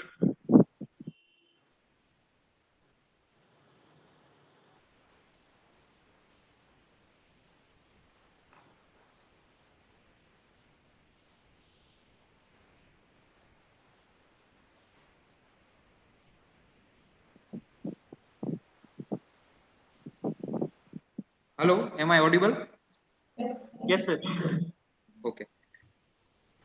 It is Agni Sadrash. Vish is Agni Sadrash. It is having effect of Jadatva in our body. So it is Parthiv also. It is having a very good property of entering the very deep tissues, entering the small parts of our body. That is why it is Akashiya and Vayavya. So it is Panchabhautik. We are today going to discuss about its diagnosis. So how we can diagnose that our body is vitiated by Visha. So Acharya Charak said we all know that there are two types of Vish, Jangam Vish and Sthavar Vish. So with the symptoms, we can diagnose the poison. As Acharya Charak said in Charak Chikitsa Sthan 23, Nidram, Tandram, Klamam, Daham, Sapakam, Loma, Harshanam, Shopam, Chaiva, Atisaram, Cha, Janayat, Jangamam, Visham. Jangam Vish causes excessive sleep, Nidra, Tandra, lassitude, Klama, fatigue, Daha, burning sensation, Pak, suppuration, Loma, Harsha, horripilation, as we have seen in Arjun Vishad Yoga. Loma, Harsha, horripilation, Shoth, edema, and atisar, diarrhea. So with these all symptoms, we can diagnose that Jangam Vish is given in this type of or Jangam Vish ke dwara the person is inflicted, as well as Sthavar Vish. Thavaram tu jwaram hikkam danta harsham galagraham phenavami aruchi shwasa murchascha janayad visham. Fever, hiccups, dental sensitivity, danta harsha. There it is roma harsha, here it is danta harsha. Dental sensitivity, galagraha, choking of the throat, frothing from the mouth, vamana, vomiting, aruchi, anorexia, shwas, dyspnea, and murcha. The person faints down. So these all are symptoms from which we can diagnose the Visha. But this is too theoretical. So we have to go practical way to carry out the diagnosis of Visha in present days. 24 participants have raised hand. Any problem? No, sir. No, sir. You can Okay. continue, sir. Okay. Okay. So as per Acharya Charak, if you see, so these all symptoms are typically for Jangam Vish and Sthavar Vish. But when you talk about Acharya Shushrut, then he haven't written the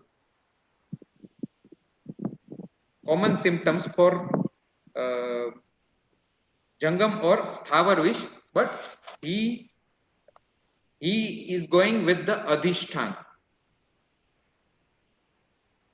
Like Mool Vish, Patra Vish.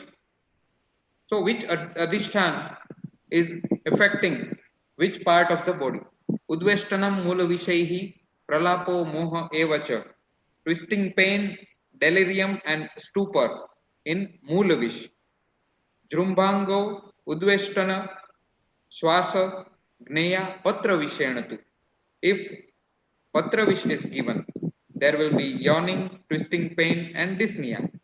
Phala Vish, Mushka Shopha Phala Vishay, Daho Anna Dvesha Evacha. Burning sensation, anorexia and orchitis, Rushan Shoth, Mushka Shoth. देखने को मिलेगा भवेद पुष्प विषय छर्दी आत्मानम मोह एवच if pushpa vish is given there will be vomiting atman and moha if twak star or niryash wish is given there will be again people are raising hand. Am I audible properly? Yes, sir. Okay. Sir, don't worry about the participants. You can Okay. In our college we have the system like if somebody is having problem he will or she will raise hand, so and I am used to that way. Yes, we were talking about pushpa vish adman moha stupor and vomiting. Twak sar niryas vish mukh dorgandhya asya dorgandhya halitosis parushya headache shirovedana and mucus secretion will be there. And when we talk about kshira visha phenagama kshira vishay vidbhedo guru jihvata frothing from the mouth, diarrhea as well as heaviness in tongue. See, these are the peculiar symptoms which Acharya has described.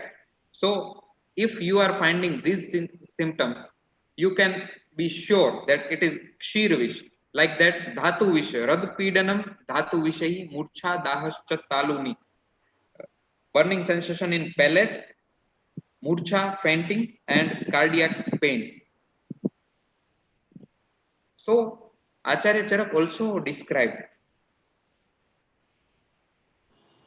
Kanda vish, and specifically he has said that Kandajani tu tikshnani tesham vakshyami vistaram tikshnani tikshna vishani atah sadya pran harani, as per described by Dalhan. Dalhan told why it is called tikshna because they all are sadya pranahar. That is why Kandajani tu tikshnani means Kandaj, all which are very powerful to deleterious effect on human body. Sparsha gnanam kalakute vepathu stambha evacha. If kalkut vish is given, loss of sensation, tremors and stiffness will be there. If vatsnab is given, griva stambho vatsanabe pita vin mutra netrata. If vatsnab is given, you will find stiffness of neck, yellowish discoloration of feces, urine and eyes. If sarshap is given, sarshape vata vaigunyam anaha granthi janmacha. So Vata Vaigunya, means peristalsis, Ana, distension of the abdomen, and blister formation all over the body. Sarshapa Visha, Griva Dorbalya, Vak Sangha, Palake, Anumata Viha. If Palaka Visha is given, Griva Dorbalya, weakness in the neck region and loss of speech will be there. Kardama Visha will induce profuse salivation with diarrhea and yellowish discoloration of eyes. Veratak will create malaise and disease affecting head region. Shalakya related Vyadhi. Mustaka will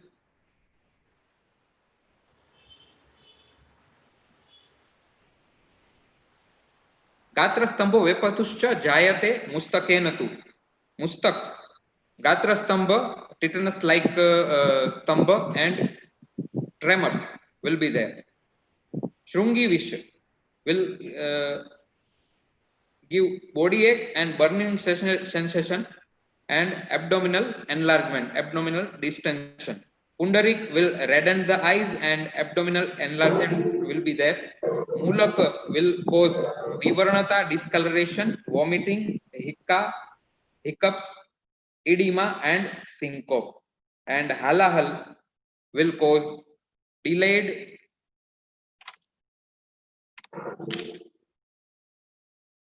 Halahal will cause delayed inspiration and blackish discoloration of the body. Mahavish will erupt cyst-like eruptions in cardiac region and with acute pain. And Mahavishana Hradaya Granthi.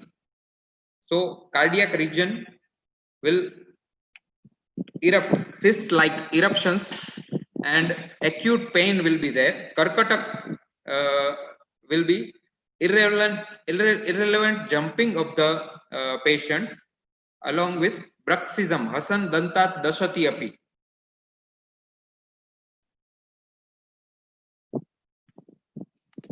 Now, if we go through modern toxicology, there are no confirmed symptoms or group of symptoms for acute poisoning. Some general symptoms we generally encounter during case of poisoning are vomiting, diarrhea, convulsions, fainting, syncope, etc. Other symptoms that are commonly associated with the acute poisoning, that are acute colic pain, borborygmy, excessive salivation, deformed pupils, buzzing in the ears, hypothermia, bluish discoloration, sweating, coldness of body parts, delirium, neurological symptoms, respiratory distress, anxiety, restlessness, etc. Actually, when the patient poisoning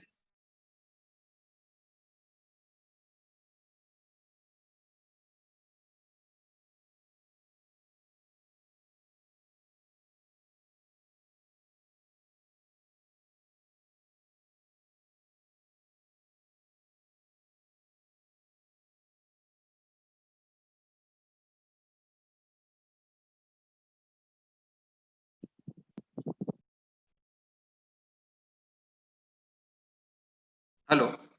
Hello, sir. Okay. I don't know since when I was muted, so I am repeating. Okay, sir. Thanks. When the case of poisoning come across us, either it is in living or dead, the most challenging task is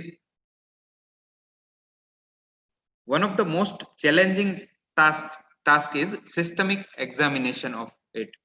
Okay, and to define that it is due to poisoning, the diagnosis is the most challenging part when we are having poisoning case either in living or dead. So some of the signs and symptoms are here from which we can diagnose the poisoning. So we are going step by step with some symptoms, and later on we will collectively define it and collectively discuss about it. So first of all, vomiting. Irritant poisons like arsenic acids, alkalis, and excess metallic salts produce vomiting. Diarrhea. If a patient comes with diarrhea, then you can assume usually poisons causing vomiting also cause diarrhea. So same way we can tell that these type of irritant poison, and basically all irritant poisons basically does vomiting and diarrhea more or less. If patient comes with cramps, arsenic, lead, antimony, and mercury like metallic poisons can be suspected. If delirium is there, then deliriant poisons, datura, cannabis, alcohol, atropine, hyoscine, which is derived from Hyoscyamus niger, LSD, etc. If convulsions is there, strychnine, nicotine, cyanides, tricyclic antidepressant drugs, phenothiazines, carbon monoxide, ethylene glycol, opioids, organophosphate insecticides, or salicylates could be the culprit. Carbon monoxide poisoning, you all know that it is very hard to define. When a person is suffering from carbon monoxide poisoning, he will not know until he gets. So like because carbon monoxide, if you are in the closed area, you are encountering with carbon monoxide, you will have headache, and after that nausea and vomiting, and you will never come to the conclusion that you are having poisoning symptoms, because it is similar to food poisoning and like that. That is why. But convulsion may be seen sometimes in carbon monoxide poisoning. Paralysis is seen in lithium and amphetamines, lead, arsenic, aconite, or snake venom. Coma is seen in barbiturates, carbon monoxide, chloroform, trichloroethanol, opioids, and excess of liquors. Skin changes. We will discuss it in detail in later section. Barbiturates, glutathione, sedative overdose, tricyclic antidepressants, and carbon monoxide. And organic conditions like hypoglycemia causes cutaneous bullying.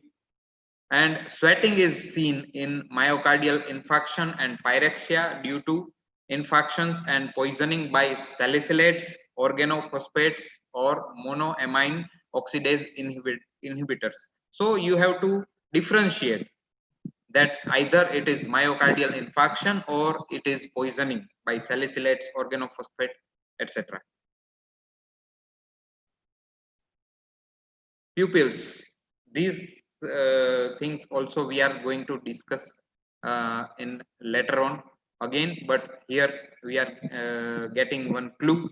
Dilated pupils are in severe hypoxia and hypothermia will be seen. Drugs such as tricyclic antidepressants also causes dilation of pupils. Glutathione and monoamine oxidase inhibitors produce wide dilatation of pupils. Constricted pupils will be found in, especially in opium poisoning. We are having typical pinpoint pupil in opium poisoning. Organophosphate insecticides and trichloroethanol poisoning cause very small pupils, and barbiturate poisoning, the pupil may vary in size, at times being small, at other time it will be dilated. So barbiturate poisoning first it varies, so you can decide on that. body temperature. Hypothermia, comatose condition for some time. Sedative and hypnotic. Hypothermia may be caused by heat stroke and meningitis, and if we anticholinergic agents, tricyclic antidepressants, monoamine oxides, inhibitors, carbon monoxide, datura, and phenol and salicylates. These all in poisoning symptoms. These all poisons are involved.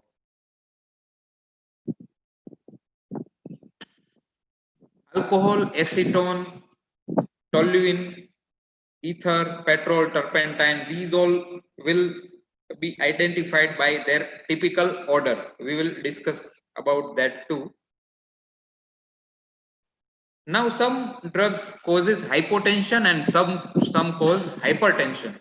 So all sedative cause hypotension. Hypnotics, dehydration, lengthy coma or vomiting and sweating may cause hypotension, as well as hypertension will be caused by amphetamines, cocaine, phencyclidine, sympathomatics, and anticholinergic agents. Pulmonary edema will be caused by petroleum products, organophosphates, ethylene glycol, irritant gases, salicylates, and opioids. Now we are discussing in detail. When diagnosis of the poisoning in living person is examined based on clinical or non-clinical history with circumstantial evidences and specific or non-specific signs of poison patients. Diagnosis of self-poisoning can usually be made from the history. The doctor gathers toxicological, medical, psychiatric, and social history for the diagnosis of poisoning. This history can be acquired from friends and relatives also. If the patient is comatose, you can ask friends and relatives. Also, some suicide note, presence of any suspicious article like tablets, bottles, vials, ampoules, anything is there or not. They will be helpful for assessment of poisoning in the unconscious poisoned patient, or if the person is dead. In that case also, these all things will be play a key role. If the poisoning occurs in children, poisoned material may be present around their mouth or on their clothing. The history should consist the patient's age, weight, nature of amount of substance taken, time of onset of symptoms of poisoning, and typical or atypical route of poisoning. This is very important when children is involved in poisoning. Besides, doctor should obtain the other information like geographic location where the poisoning occurred and whether the patient emotionally or psychiatrically distressed.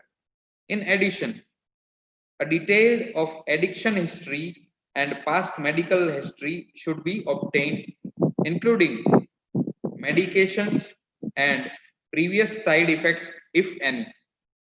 Specific attention should be required to the collect and essential information and the poisoning associated details to know whether the poisoning is intentional or unintentional. This is very important.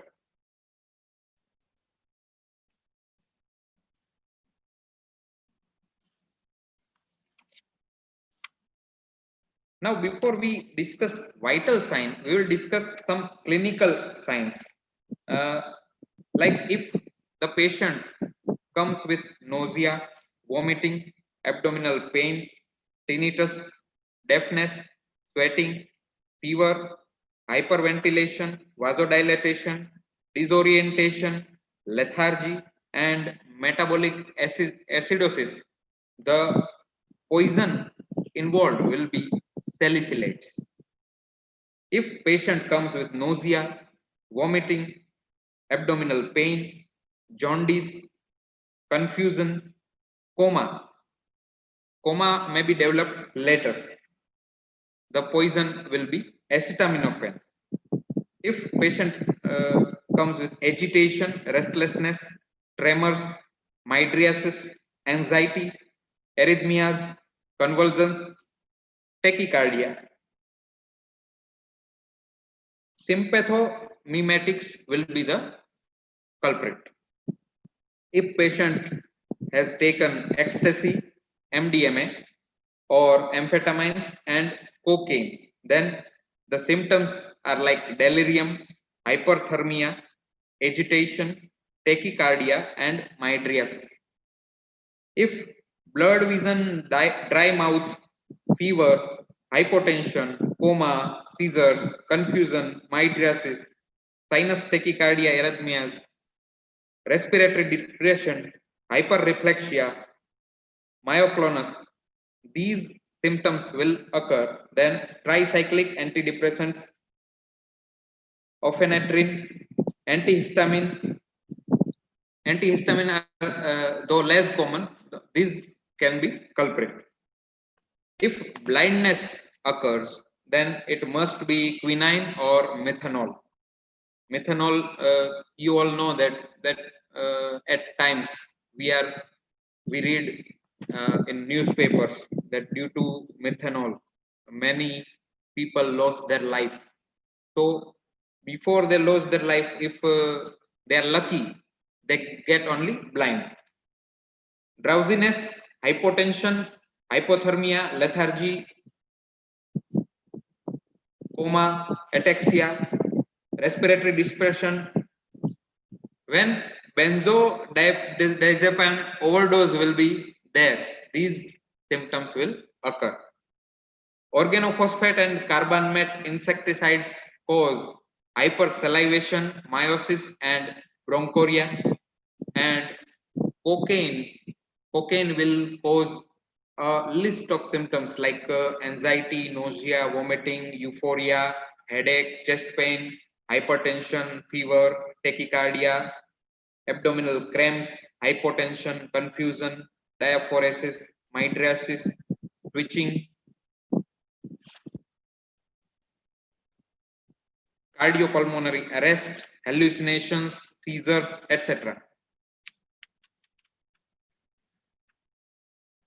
If nausea, vomiting, drowsiness, reduced respiratory rate, coma, meiosis, cyanosis, seizures, non-cardiac pulmonary edema, and bradypnea will be there, though it is due to narcotics and opioids. If drowsiness, chest pain, hypotension, coma, confusion, seizures, bradycardia, peripheral cyanosis, or respiratory distress is there, it must be calcium channel blockers. Now we come to vital signs. Vital signs in the case of poisoning are mostly associated with overdose cases. Cardiac arrhythmias, respiratory cardiovascular depression, and impairment of consciousness, convulsions, agitation, muscular weakness, these all are in overdose cases we can see. The rate of respiration may be increased due to direct stimulation of the respiratory center in the brain by common stimulant drugs such as caffeine, amphetamine, cocaine, etc. Cellular hypoxia may occur due to increased cellular oxygen consumption that associate CO poisoning or cyanide poisoning. Respiratory arrest may occur due to failure of ventilator and depression of the respiratory drive center with the botulism or organophosphate poisoning. Botulism, I think you all are aware with botulism poisoning. It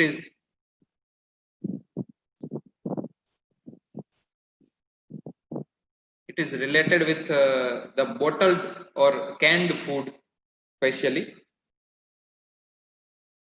Common drugs like cocaine, phencyclidine, and amphetamines may stimulate the CNS and cause tachycardia and hypertension. Hypotension with bradycardia may develop due to central depression and sympathetic output, peripheral blockage of calcium channel,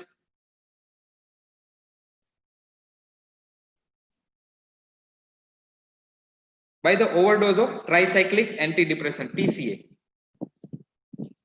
Calcium channel blockers, beta blockers reported in cyanide or carbon monoxide poison. In such cases, tachycardia may be caused by hypovolemia due to fluid loss due to excessive vomiting and diarrhea, that is called hypovolemia, and vasodilatation. Unconsciousness is mostly linked with drug overdose. A variety of drugs such as narcotics, sedative hypnotics, anticholinergics, or other sympatholytic agents may develop various neurological conditions with the other vital signs like respiratory depression, hypertension, hypotension. Drugs and chemicals can cause coma by various mechanisms, including oxygen deprivation, depression of CNS, and cerebral hemorrhage, like coma, agitation, delirium, psychosis, and seizures, which are common features of poisoning related to drugs and chemicals. Seizures are associated with the overdose poisoning of tricyclic antidepressants, isoniazid,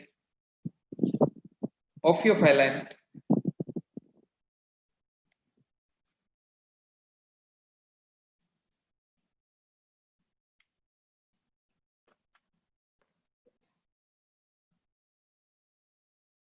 delirium with confusion and disorientation may also occur in anticholinergic poisoning, while paranoid psychosis associated with the amphetamine or cocaine intoxication. Common vital signs are given in the table. Tachycardia is due to antihistamines, cocaine, salicylate, etc. Bradycardia due to cholinergic drugs, calcium channel blockers, opioids, etc. Hypertension is due to cocaine, amphetamine, ephedrine, marijuana, etc. Hypotension due to calcium channel blockers, beta blockers, etc. Tachypnea due to salicylates, carbon monoxide poisoning, etc. Bradypnea due to ethanol, opioid. Hyperthermia due to acetyl salicylic acid, ecstasy, arsenic, cyanide, etc. Hypothermia due to opioid, barbiturates, antidepressant, carbon monoxide poisoning, etc. Coma, narcotic drugs, cyclic antidepressants, lead, carbon monoxide poisoning, cyanide, and organophosphate will cause coma. Peripheral neuropathy will be seen in chronic poisoning of arsenic, lead, and mercury. Muscle rigidity will be seen in phenothiazines, haloperidol, and cyclic antidepressants. Ataxia will be seen in narcotic drugs, antidepressant drugs, barbiturate poisoning, and phenytonin, and alcohol poisoning. Tremors will be there in carbon monoxide poisoning, mercury, phenothiazines, alcohol, caffeine, etc. Seizures and convulsions will be seen in cocaine, lead, lindane, camphor, salicylate, strychnine, etc. Now, there are few poison conditions in which specific signs and symptoms for a particular class of poisons resemble with other clinical conditions arising due to natural disease. Is called toxic syndrome. It is described as the constellation of signs and symptoms comprising a set of clinical fingerprints consistently result from the poisons. It provides a conventional clue for quick detection of suspected causes of poisoning. Cholinergic syndrome.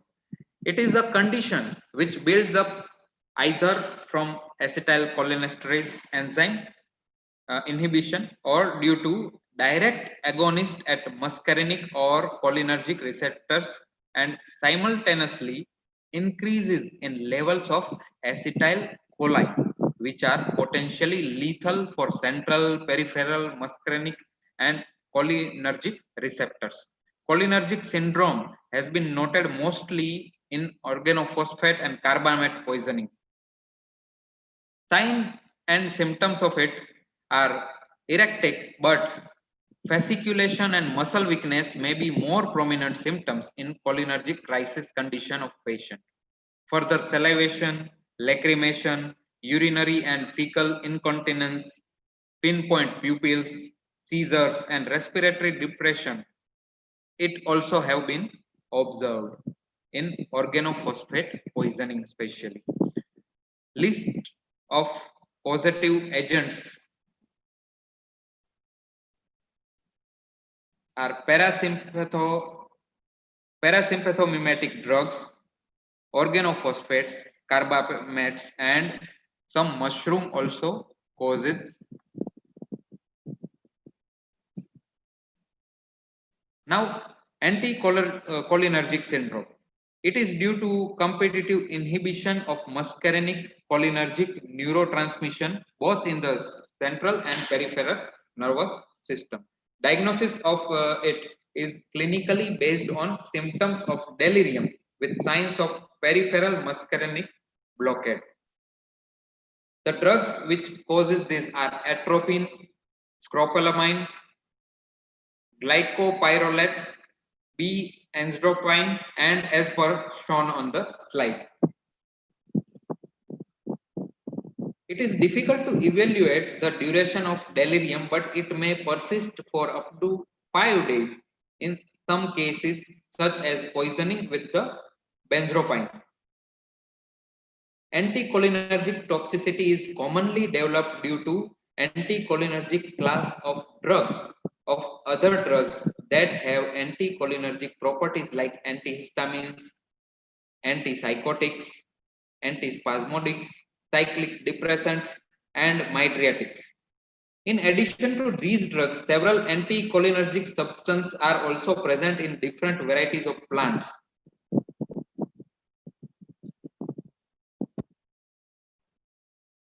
These we have discussed in earlier slide. Parasympathomimetic drugs, organophosphates, carbamates, and some mushrooms cause cholinergic syndrome. Sympathomimetic syndrome. Drugs of this group include caffeine, methamphetamines, Ritalin, LSD, theophylline, MDMA, that is ecstasy, cocaine, and amphetamines, which produce physiologic and toxic effects by alpha or beta adrenergic stimulation and mimicking the action of sympathetic system. Typical adrenergic signs and symptoms are occurred in the sympathomimetic toxic syndrome, some of which can be fatal. However, intracerebral bleeding, seizures, strokes, hyperthermia, hypertension, and cardiac arrhythmias are well documented complications of sympathomimetic toxicity.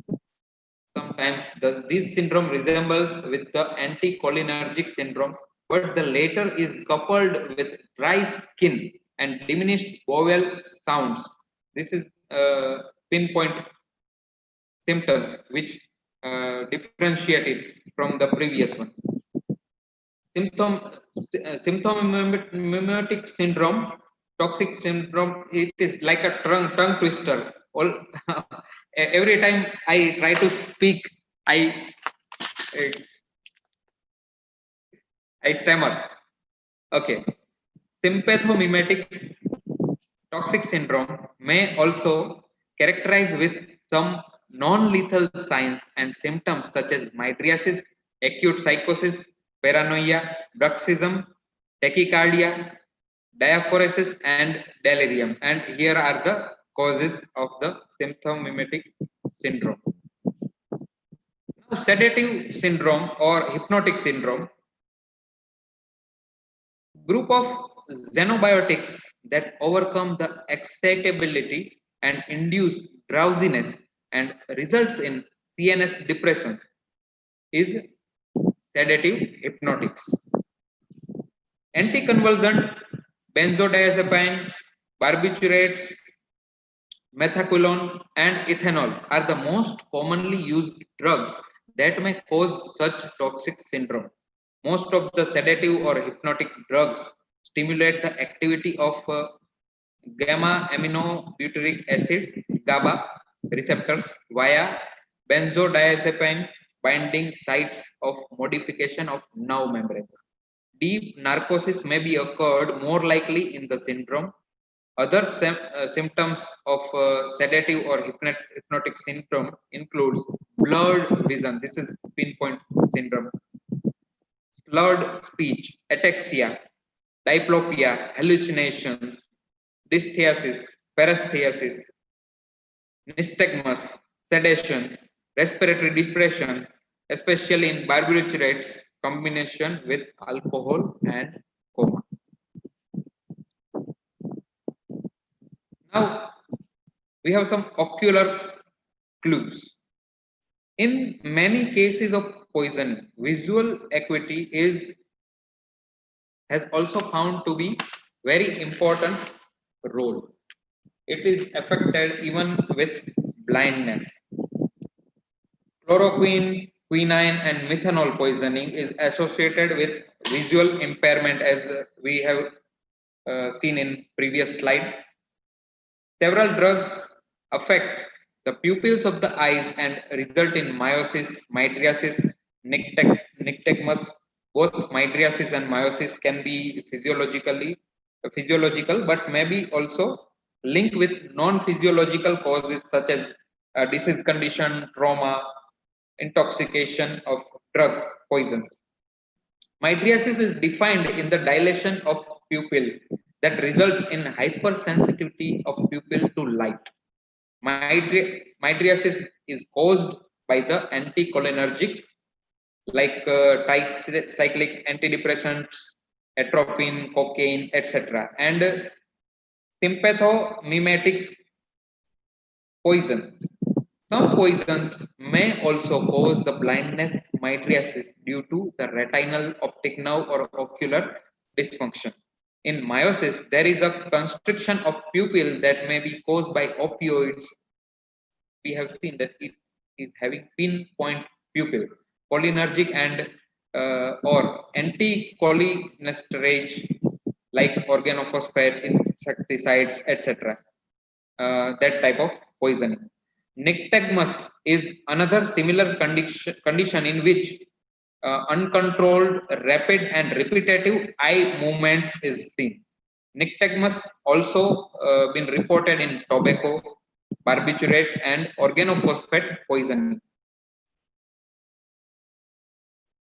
Miosis can be seen in heroin, morphine, benzodiazepine, and other as per shown on the slide.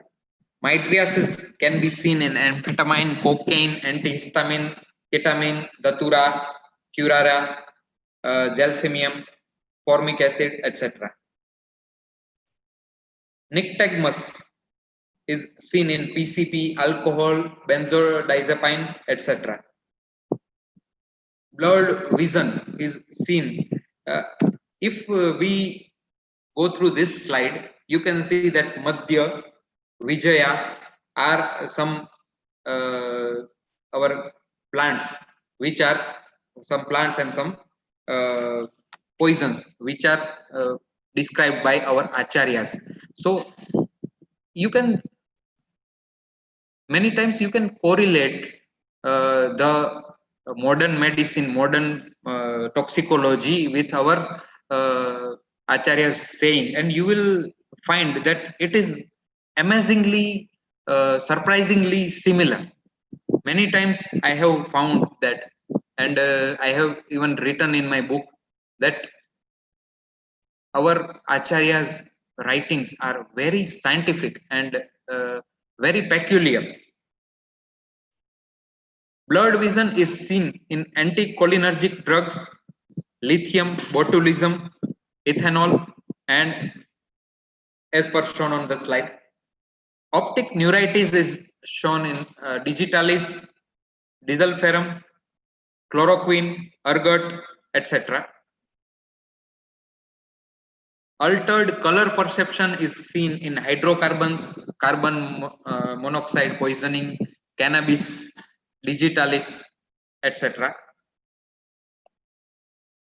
Oculogyric crisis will be seen in metoclopramide, butyrophenones, and other drugs. Diplopia is seen in ethanol, barbiturates, opiates, cannabis, etc. Corneal deposits will be seen in chloroquine and vitamin D poisoning. Slow, delayed, and sluggish or absent pupil response will be seen in alcohol, heroin, cocaine, benzodiazepine, and amphetamine. Keratopathy will be seen in crack cocaine poisoning. Now we come to some olfactory clues. So as we are having Panchendriya Pariksha, so this is similar to that. You can always correlate our science with modern science and you will find it amazing. So as per you can see on the slide, some poisons are having some characteristic smell which maybe help in diagnosis of poison. Like cyanides will have smell of bitter almonds. It is very peculiar smell. Alcohols will have acetone or apple-like smell. Aluminium phosphide and zinc phosphide will have fishy smell. Nitrobenzene is having smell like shoe polish, and hydrogen sulfide and other drugs which are having rotten eggs like smell as per the shown on the slide. Garlicky smell will be identified in organophosphate poisoning, arsenic, phosphorus, selenium, thallium, etc. Carbolic acid or creosote you will find disinfectant, or you can say hospital smell. Carbolic acid. Chloral hydrate or peraldehyde will emit smell like acrid pear. Carbon monoxide will have coal gas like smell, but many times we miss this one. Ethanol, isopropanol, nitrites, and chloroform have fruity odor. Marijuana has burnt rope like odor. Camphor and naphthalene has mothballs or naphthalene balls like odor. Methyl salicylate has minty or wintergreen like odor. Acetic acid is smelling like vinegar. Water hemlock or circuitoxin is having carrot like smell. Phosgene is having smell like fresh mowed hay, and ethrovianol is having pungent aromatic smell. Gasoline like smell will be defined in petroleum distillates. All type of petroleum distillates you will find gasoline like smell. It is very typical. Peanuts like smell in Wacker, and geranium like in lewisite, glue like smell in toluene, and peppery smell in chlorobenzyl tear gas, popularly known as tear gas, is having peppery smell.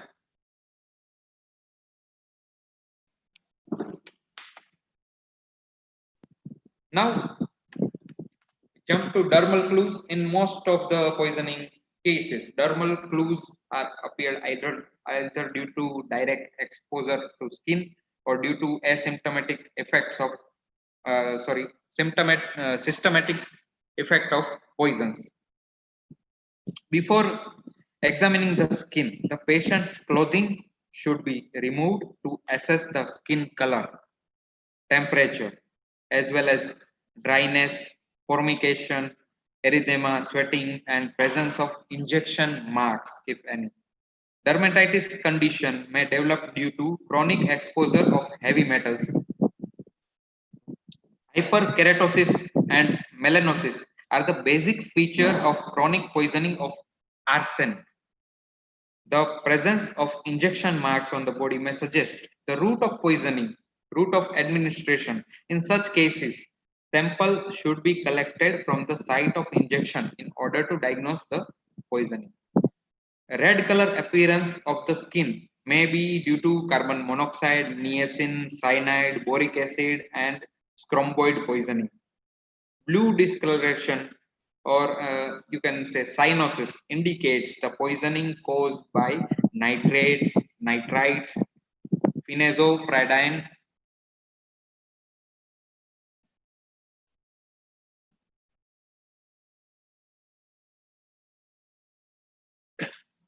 sorry.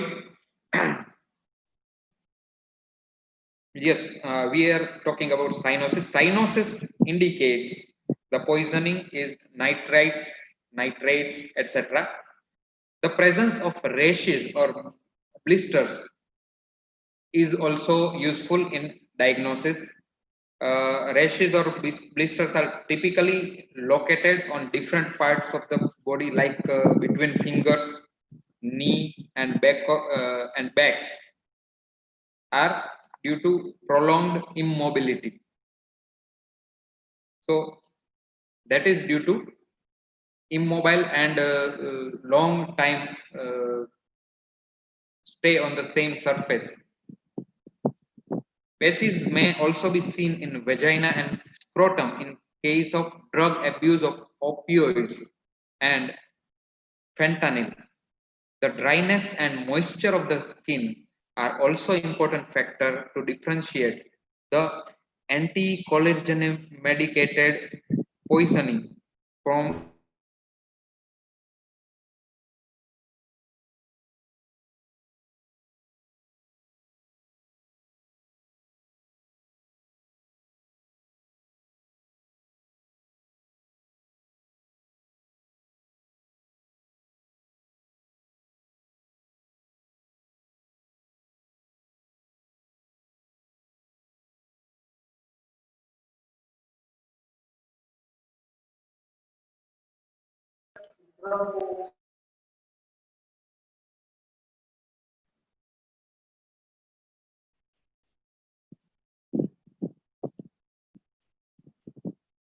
okay. I don't know from where you have missed. So I am continuing with one previous. Yes, dry and hot skin may also be seen in food poisoning. So you have to do the differential diagnosis, and you have to be uh, peculiar in your diagnosis so that you will not miss anything. Hyperthermia results by drug overdose, and it is if not treated properly and not recognized early, it can be fatal.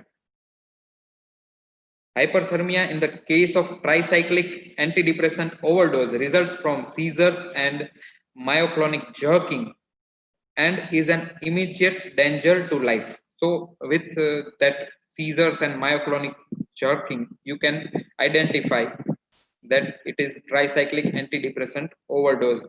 This is commonly happens because these drugs are commonly prescribed in specific conditions. Presence of cool, clammy, and sweaty skin is an indicator of hypothermia, suggesting sympathomimetic overdose. A number of drugs produce irritation, dermatitis, even in therapeutic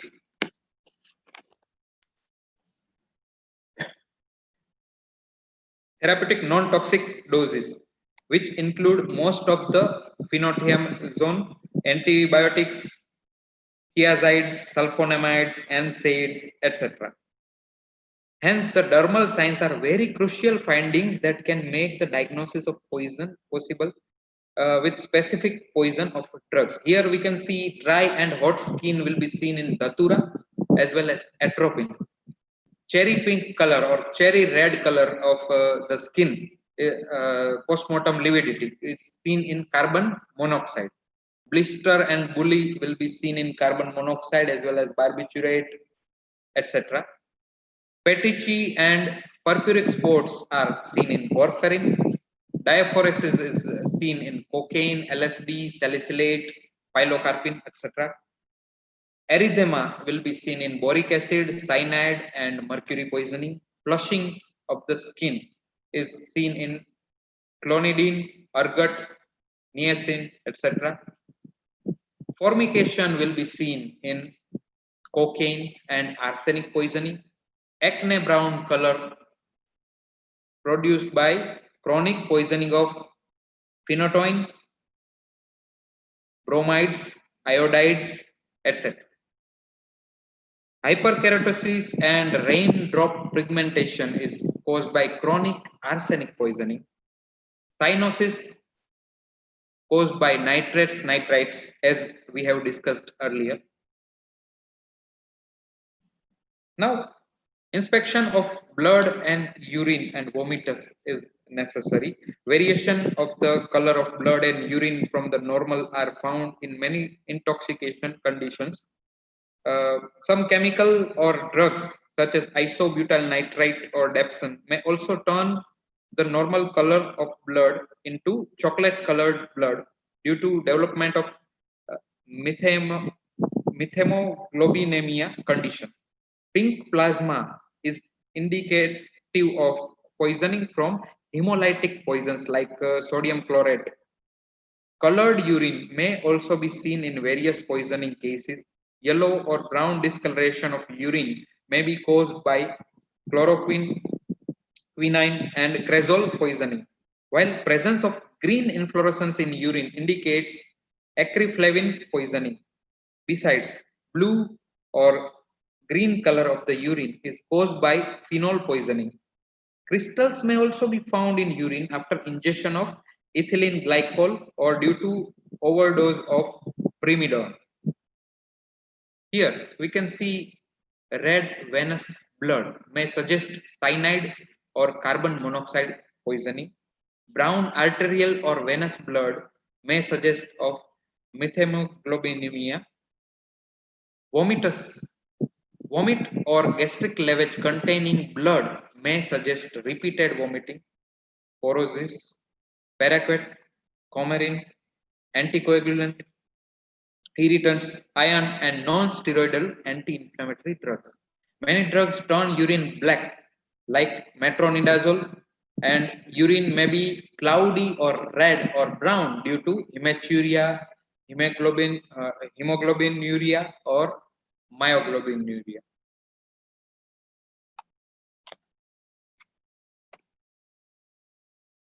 Now, diagnosis in dead. Investigation of poisoning in deceased person is based on the different conditions which cover case history, condition under which death is caused, and PM examination of the body. Postmortem is carried out to establish the cause of death by analyzing postmortem remains. Sometimes clinical diagnosis of poisoning are very complicated because presence of no specific signs and symptoms which may indicate like natural death. Unavailability of case history also makes difficult to investigate the case of poisoning. External postmortem findings are also useful to explore the poisoning case, and great attention should be required for external postmortem examination. Complete external and internal examination of body indicates that which tissues are much required for chemical examination to confirm the suspected cause of death. Clothes should be examined carefully for the presence of any stain of poison. content of vomit or feces.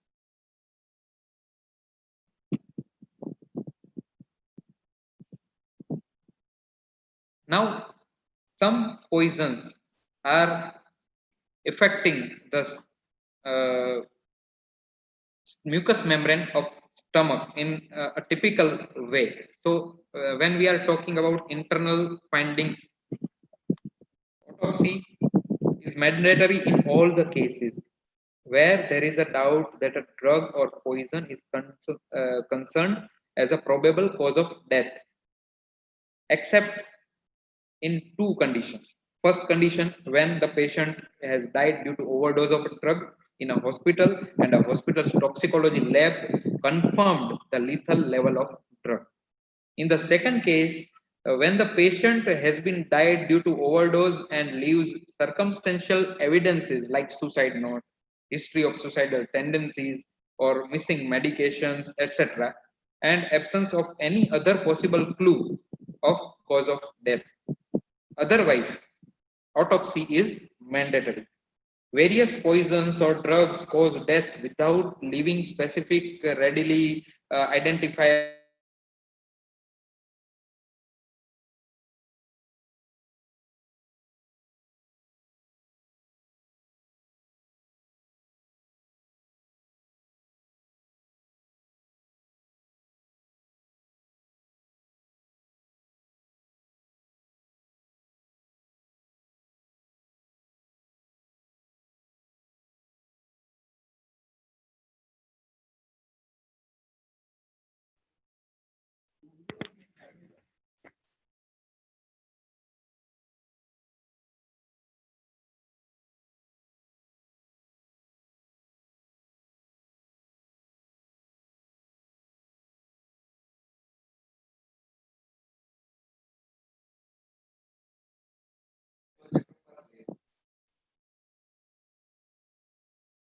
Hello, just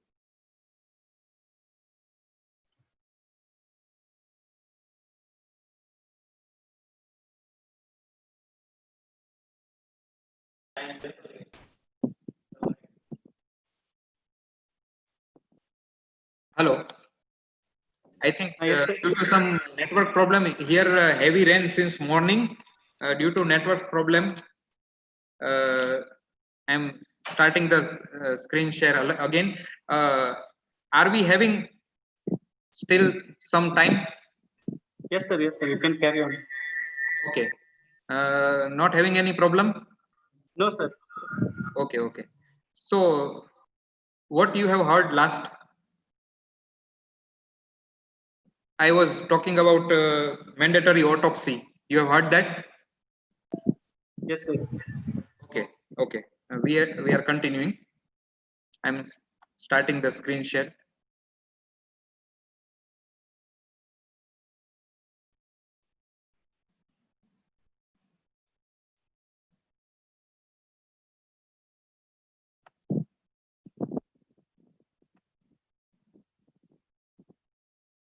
Yes, so colors of mucous membrane of stomach is peculiar and can diagnosed by uh, which poisoning the person is.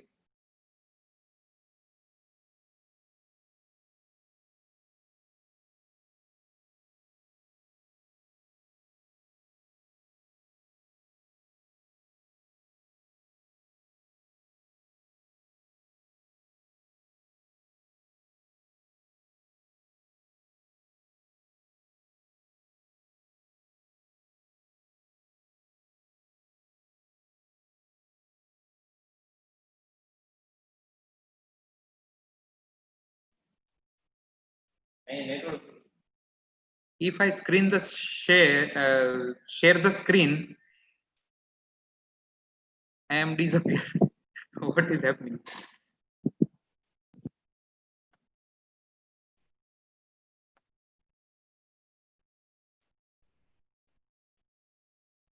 You be here and tell me when I leave the network.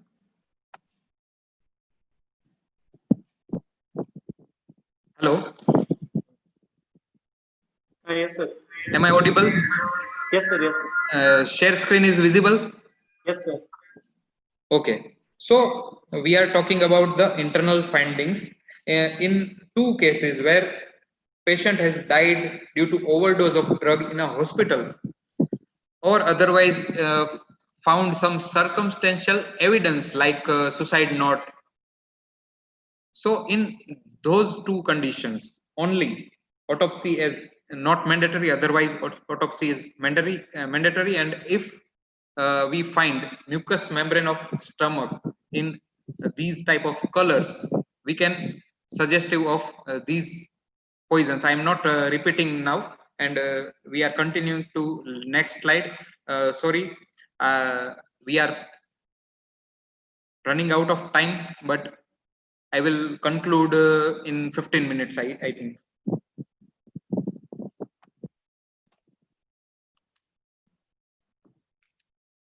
Now,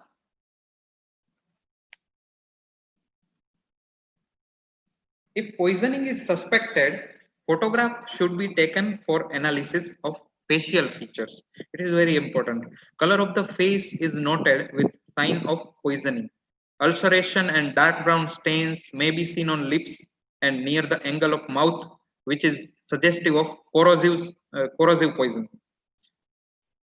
Careful examination of both upper and lower lids of eye is carried out, and also looks for petechial hemorrhages of conjunctiva. Vitreous fluid under ophthalmoscope should be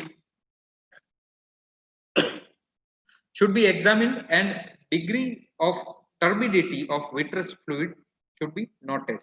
The level of turbidity of the vitreous fluid is evident of postmortem gap and drug-induced deaths. The natural orifices such as mouth, nostril, ear, rectum, vagina may give an idea about the presence of poisonous material or the signs.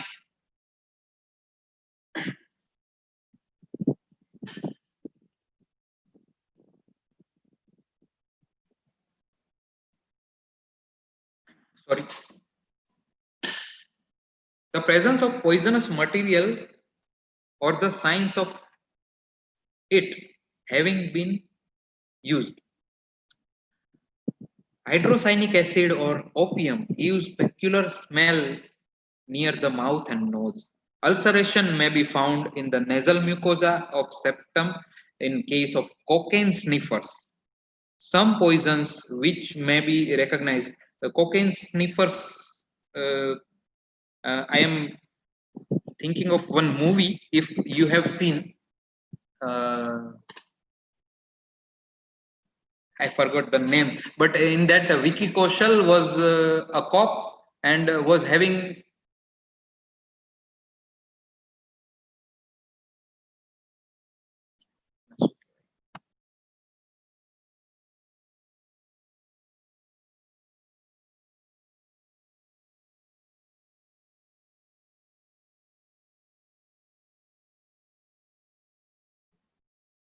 yes, Vicky Kaushal was sniffing cocaine in that movie, and it was clearly visible when he see upside. It was clearly visible. His nostrils were underside. It was white, literally. So they actually do this. They due to ऐसे realistic दिखाने के लिए वो लोग ऐसा करते हैं कि वो खुद भी ये चीजें करने लगते हैं. तो वो कोकेन ही होगा या क्या होगा पता नहीं है, लेकिन it was seen like this. So the facial features and natural orifices must be examined. Some poisons which may be recognized by their odor, like phenol, ether, opium, alcohol, etc. Furthermore, froth may be present at the mouth and nose in case of opium poisoning. Some organophosphate produce blood-tinged froth. Staining, erosion, and ulceration may be present at near female external genitalia, and it should also be examined for evidence of abortifacient agents. and torturing agents if used torturing agents.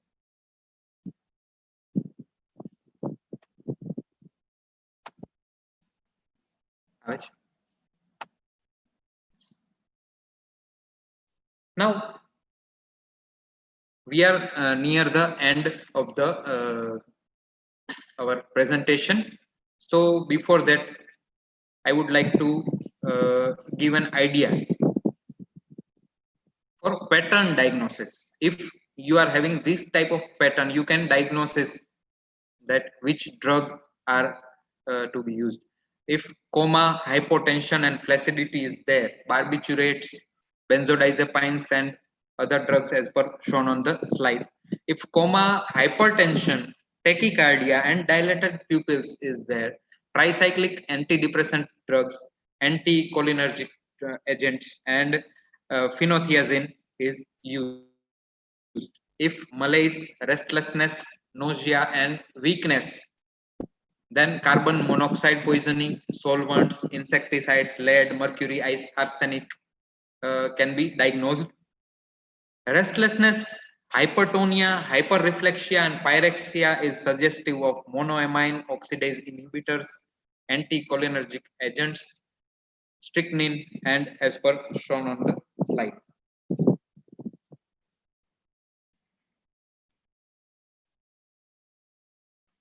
Now sometimes you will find behavioral disturbances.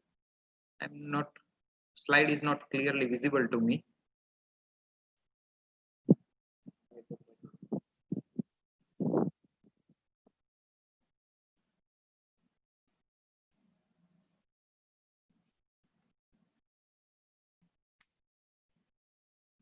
पहली line सोचिए, first line नहीं, ये नहीं सामने. Psychotropic drugs, anticholinergic drugs, corticosteroids, solvent abuse will cause behavioral disturbances. So we can diagnose the poisoning through that only. Burns in mouth, dysphagia, abdominal pain and distension can be seen in corrosives, caustics and paraquat. Renal failure in paracetamol, mercurial compounds, etc. Jaundice and hepatic failure in paracetamol, carbon tetrachloride, phosphorus, etc.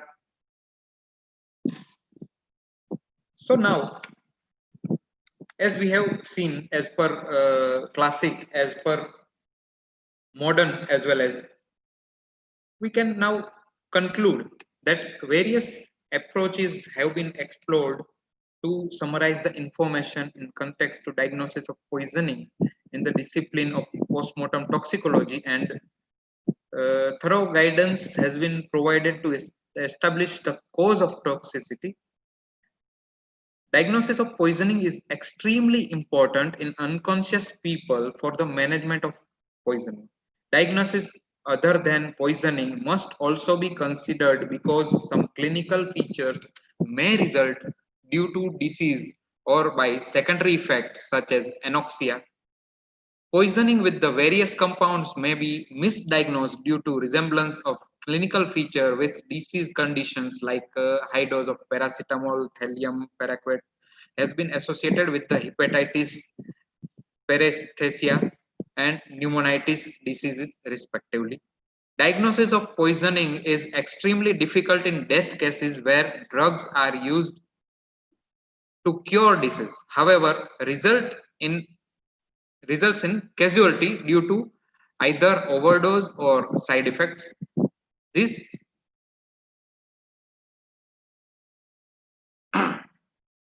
review was needed to enhance the evidence-based knowledge for the diagnosis of poisoning in the discipline of forensic toxicology in Agat Tantra. Now the session is open for discussion and question and answer. Over to you, Dr. Sachin.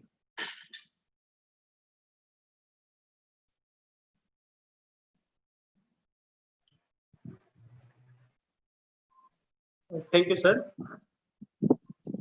Sir, you have started your webinar with a melodious prayer and explained very nicely about diagnosis of Visha, according to Ayurveda and also by contemporary sciences, both in living and dead. Thank you very much, sir. Thank you. So now we will start with the panel discussion. I request both the speakers for uh, I request both the speakers to attend the panel discussion. Yes, sure.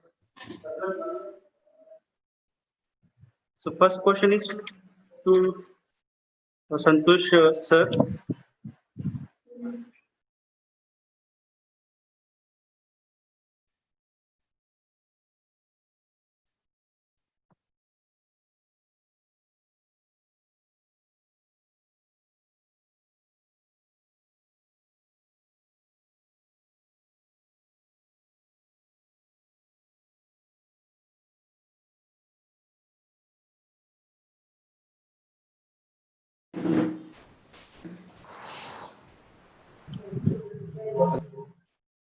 Hello sir, first question is to you only.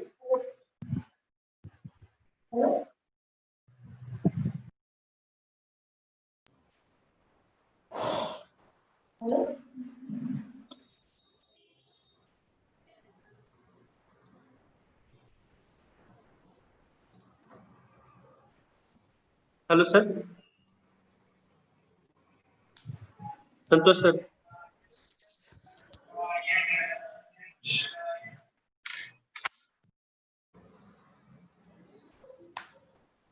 So I was unable to hear you. Could you come again? Hello sir. Can you hear me? Yes, I can. Okay, the first question is to you only.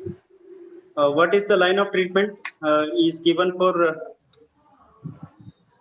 dosha guna yukta Visha? Sorry, dasha guna Dashagunayukta. yukta Visha. Sorry. Anyway, my part was for pathophysiology, but anyway, I'll just put across my point for it.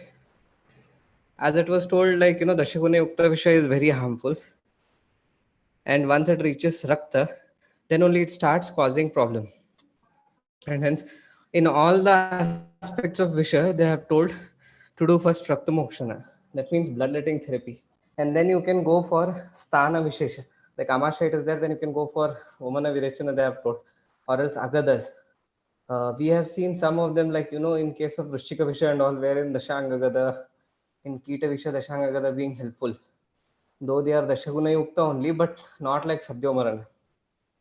And then Sthanik Chikitsa is also done. For example, in case of scorpion poisoning, because of pain and all, they do Arkapatra, Sweda and all, and then Gruta Saindava Dhara. So these kind of dharas are required wherein it can be brought. But once it reaches into Kosta, and then from Kosta, if it goes to Purusharakala, then you have to go for higher treatments which are told in Veganusara Chikitsa. Like it may include Vamana Virechana repeatedly. Such kind of things are required. Okay, thank you, sir. Next question is to Dr. Neeraj, sir. What are the first aid treatment Yes. for patient exposed to poisoning? Sorry.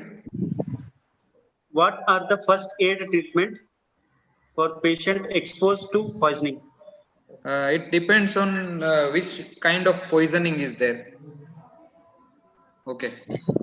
Like if we are thinking about a snake venom, so we are following our Acharya Charaka theory, upkramas. Okay, like binding a tourniquet, etc. So it is first aid is likewise. What thing first comes to your mind? You should do it when case of poisoning. Okay प्रति उत्पन्न मति के द्वारा काम करना है. जो आपको सबसे पहले जो माइंड में आता है वो चीज आपको करनी है, क्योंकि पहले तो आपको डिसाइड करना है कौन सा पॉइजनिंग है, ठीक है, क्या हुआ है और किसी ने दिया है या खुद लिया है, क्या है, तो उसके basis pe you can decide then what should be the primary treatment. And it differs to from poison to poison. Okay, thank you, sir. Next If question you is need to any specific, then please tell me. If you need regarding any specific poison, then please tell me. No, sir, it was general question. General. And one more question is general investigation. It is also for me by Kalyani Sarvade. General investigation of poisoning when patient comes to OPD. Yes, sir. It is for me. Yes, sir, you can answer for that. Okay. Again, I would like to tell you that first you have to see the vital signs, and if you find any change in any of that sign, on that basis you will decide that what investigations should be carried out. Okay, thank you, sir. The next question is to Santosh, sir. Yes, sir. What is the line of treatment of acute gastroenteritis in Ayurveda? Okay, acute gastroenteritis. See, usually you see these symptoms, especially in case of food poisoning or else any of the irritant poisons which may enter into the stomach and then cause gastroenteritis. Okay. Now, if you go on to see these things, especially in case of Ayurveda, they have told it in the name of Amashegata Visha, where Murcha, Daha, Tandra, Indriya, Vaikruta, and all they have been told. So in these conditions, they have told to give Vamana with either Madana Phala or Nilini Kashaya and then go for Kosha Takyadi, Yavagu and all. But according to modern science, if you see end of Garavisha also, the Charaka has said, like, Kim Kahe Kadas Saha. That means with whom, what you have taken in the recent past along with food, he has asked. So that scientific it was. And then he has asked to give immediately Vamana also there. And according to classically, they have told to give Vamana with Tamra and then give Suvarna Basma as a Leha. In case of Ashtang Sutrastan, Anna Raksha Kalpadya, they had told. But according to practically, if you go on to see nowadays, then in Garavisha also they have told Murva Degata, which is told as Garopahata Pavaka with Takrambu or Dadimambu, they have told. Murva Degata is available. It was prepared by one or two companies, but the ingredients are very easily available. So you can go with that. If nothing is available, then Bilva Degata is commonly available. We do give here for food poisoning and all. Bilva Degata 2 tablets TID along with takra or along with kadi type, which they prepare with the takra. So that is more helpful. But it should be given hardly for 2 to 3 days, not beyond that. Because again, it may cause bilwa dega the bit ruksh on site, so it may cause again constipation. So you have to observe the lakshanas and then bring down. With the help of modern science, if at all there's electrolyte imbalance and all, we have to correct with fluids.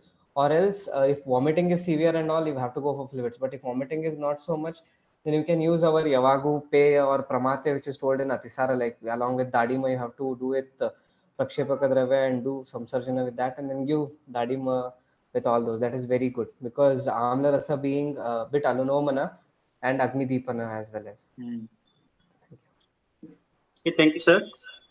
Next question is to you only. Sir, as you said, individual guna need to be explained with the modern correlation. If you can help us with that, it will be useful, sir. Yeah, that is that's actually one of the what you call topic happens to be a bit on tougher side, which requires time. So but anyway, in general, I can tell you all, for example, if it is ruksha guna and all which is told, so I explained you all in case of organophosphates, wherein after organophosphate poisoning the receptors gets saturated or blocked and then go for transmission of nerves, that gets blocked. So you can understand it as ruksha guna or else anticholinergic, wherein all the secretions come down after taking some poison. So you can understand in that sense. Then coming to ushna guna, which is actually which increases metabolic rate of that kind, or else which vitiates pitta and rakta. So clinically, if you want to see, then some of the poisons like gunja, it may be there, or else chitrak or bhallatak, where you can see wherein severe blister formations could have been seen on the body. That is all basically because it is of the cell wall what you can see, and then leading to blister formations or increased permeability which causes because of Ushna guna. Then similarly Tikshna guna, which has a potency to enter into, that is Rajikavat or Marichavat, he has told. That means which has potency to penetrate into deeper tissues or reach up to the maximum level, like, to vital centers. It may be cerebral centers or cardiac centers, so which can reach up to very early. So maybe understanding it at level of receptors, for example, or neurotransmitters. In suddenly, you can call, in all the poisons, you can see there is stimulation of certain organs or certain functions. So you can understand these. That is, initially there is stimulation of certain functions of the organs, and then depression. So you can understand in those form, but individually targeting one chemical and giving it to Tikshna Guna is not possible, because that pathophysiology also, along with certain two or three enzymes or two or three pathway, make that Tikshna Guna. So you cannot go completely. Then Vevai, as I told, it can spread into entire body. Like hyaluronidase is one of the enzyme or content that is there in the snake poison, which actually surpasses all the layers which is there without causing damage, and reaches up to the level where it wants, like hyaluronidase and all. So those you can understand like Vevai Guna, or else sometimes the uh, parent content of the chemicals which they can move in the body, but once it becomes broken down into metabolites, they become active. So you can understand those, like, mother compound moving around, and then after digestion it goes into becoming more active and Tikshna. You can understand those form. Then Vishada, which cannot settle at one point of time, apichila or asakta gati. That means you have seen that certain poisons have a larger volume of distribution. That means some are the poisons which are having low volume of distribution. That means which can only stay in blood compartment, but not into intracellular or cellular compartment. So you can understand with this Vishada Guna, like, it can have a major volume of distribution kind of a thing. You can understand on those aspects. Then Apaki, as I was telling, cytochrome P50 is one of the major enzyme which is responsible, like you understand, liver metabolism, phase 1, phase 2. So these, after certain poisons, once they go into causing hepatitis and all, then slowly, even if little bit poison is remaining, it cannot be taken into complete digestion, or it surpasses that. Where these glycolation, these cannot act on the drug and then reduce the drug into smaller metabolites and throw out. So these conditions you can understand like apaki of Visha, where they cannot undergo glycogen or sulfonation or alkalinization, such kind of things. So you can understand in that format. So many gunas are there, but it requires still more time and modern understanding of pharmacokinetics and pharmacology. So we can hook one or two chemical compounds of the body or proteins or enzymes, but it doesn't. But again, it doesn't depend to individual drug, but it is only the expression of symptoms where you have to again understand it retrospectively for guna and then understand. Okay, thank you, sir. Next question is to Dr. Neeraj, sir. Paka suppuration as diagnostic factor in Jangama Visha. Explain, sir. Paka suppuration as diagnostic factor in Jangama Visha.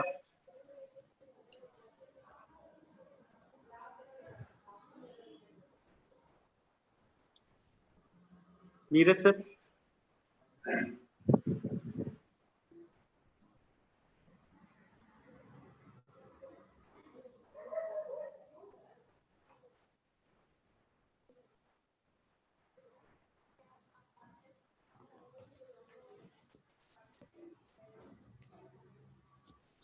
Neeraj sir.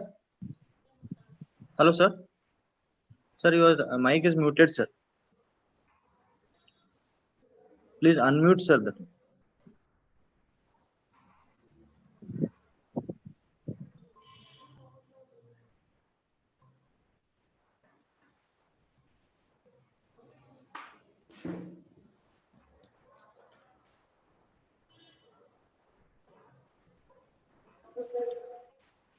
Sir, next question is to Santosh, sir.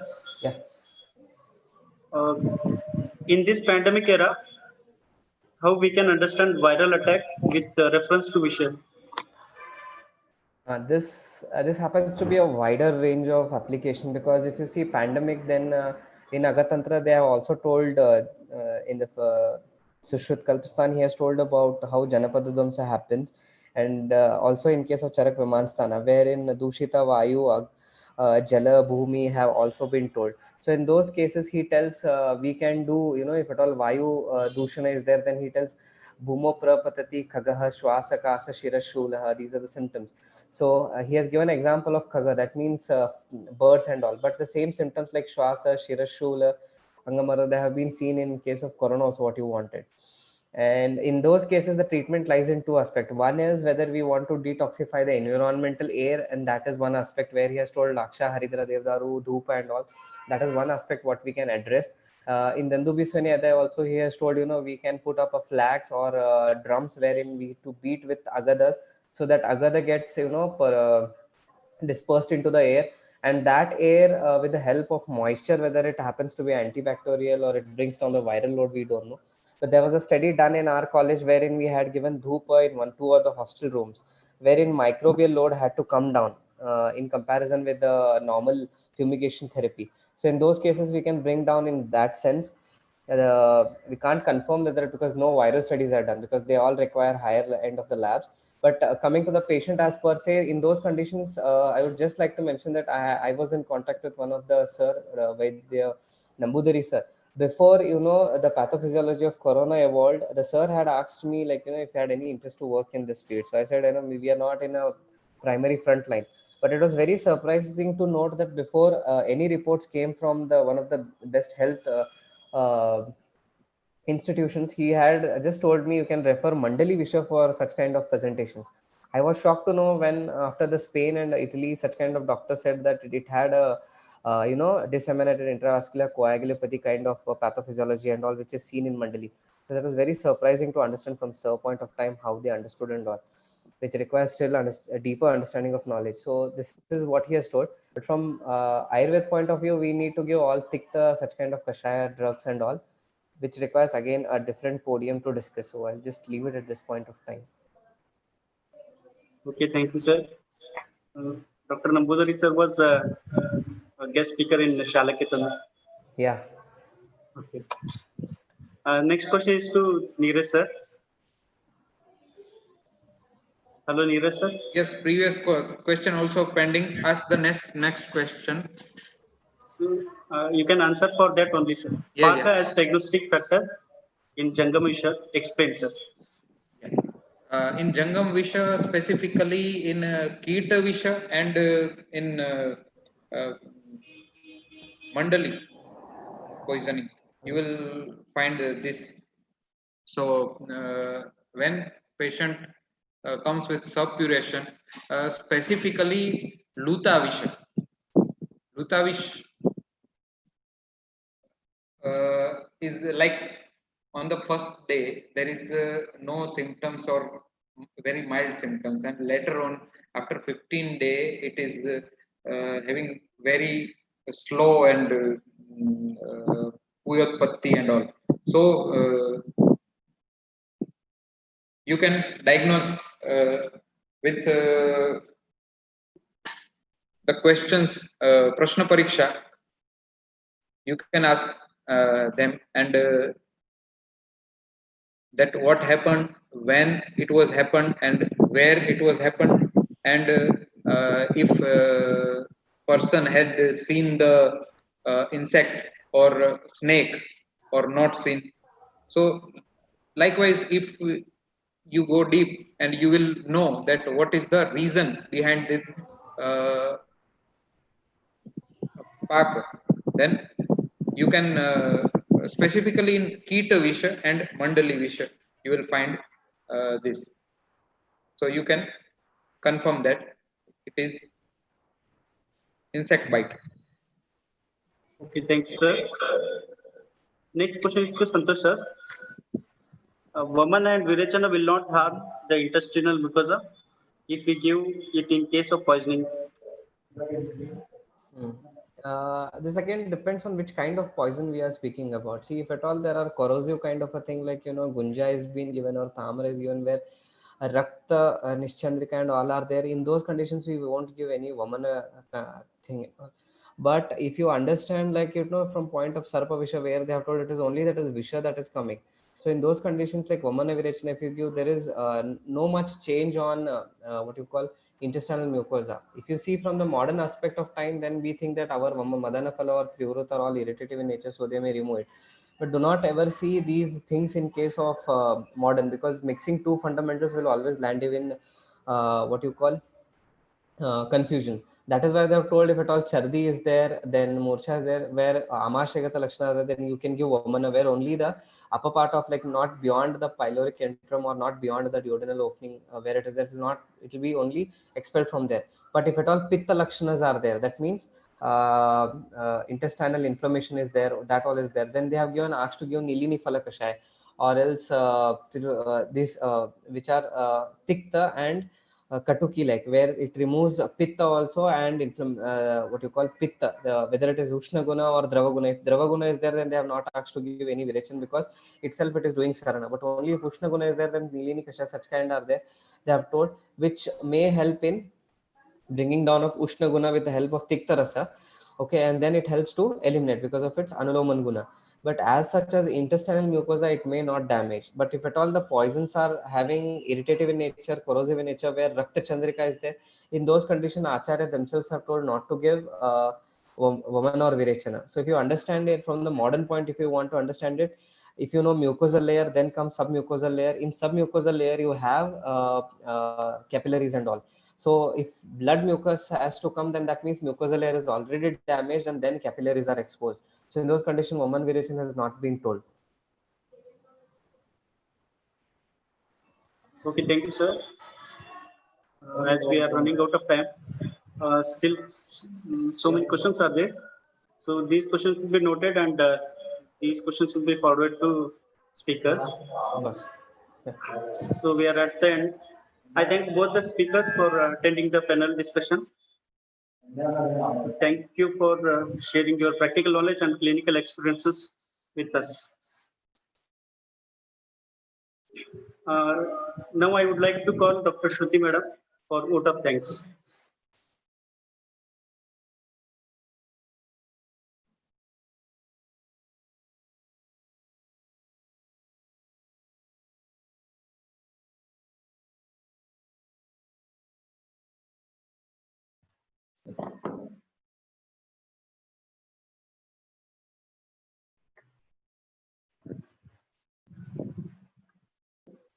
Thank you, sir.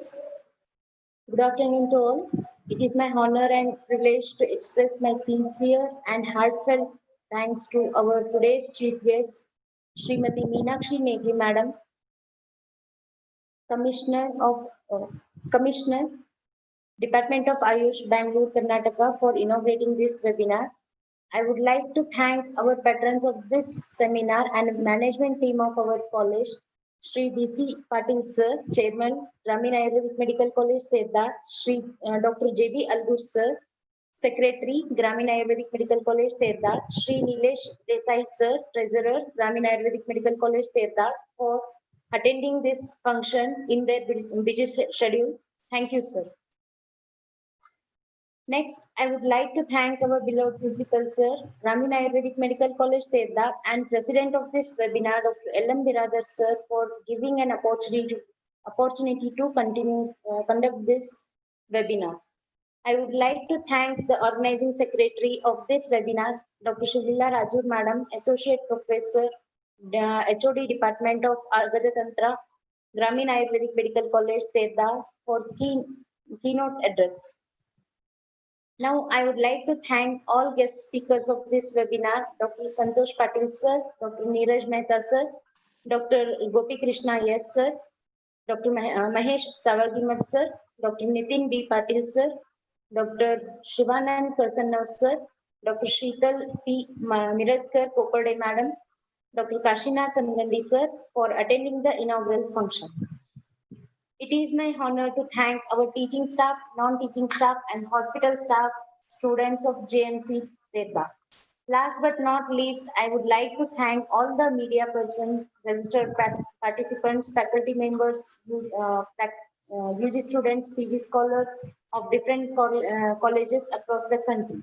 Thank you, one and all.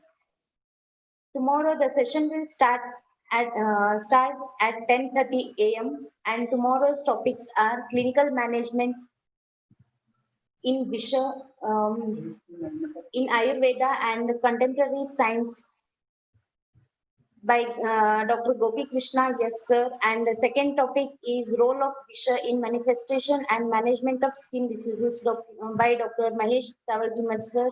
So stay tuned and connected with us by Zoom app, YouTube Live, and Facebook page of Grameen Ayurvedic Medical College, Terdar. Thank you.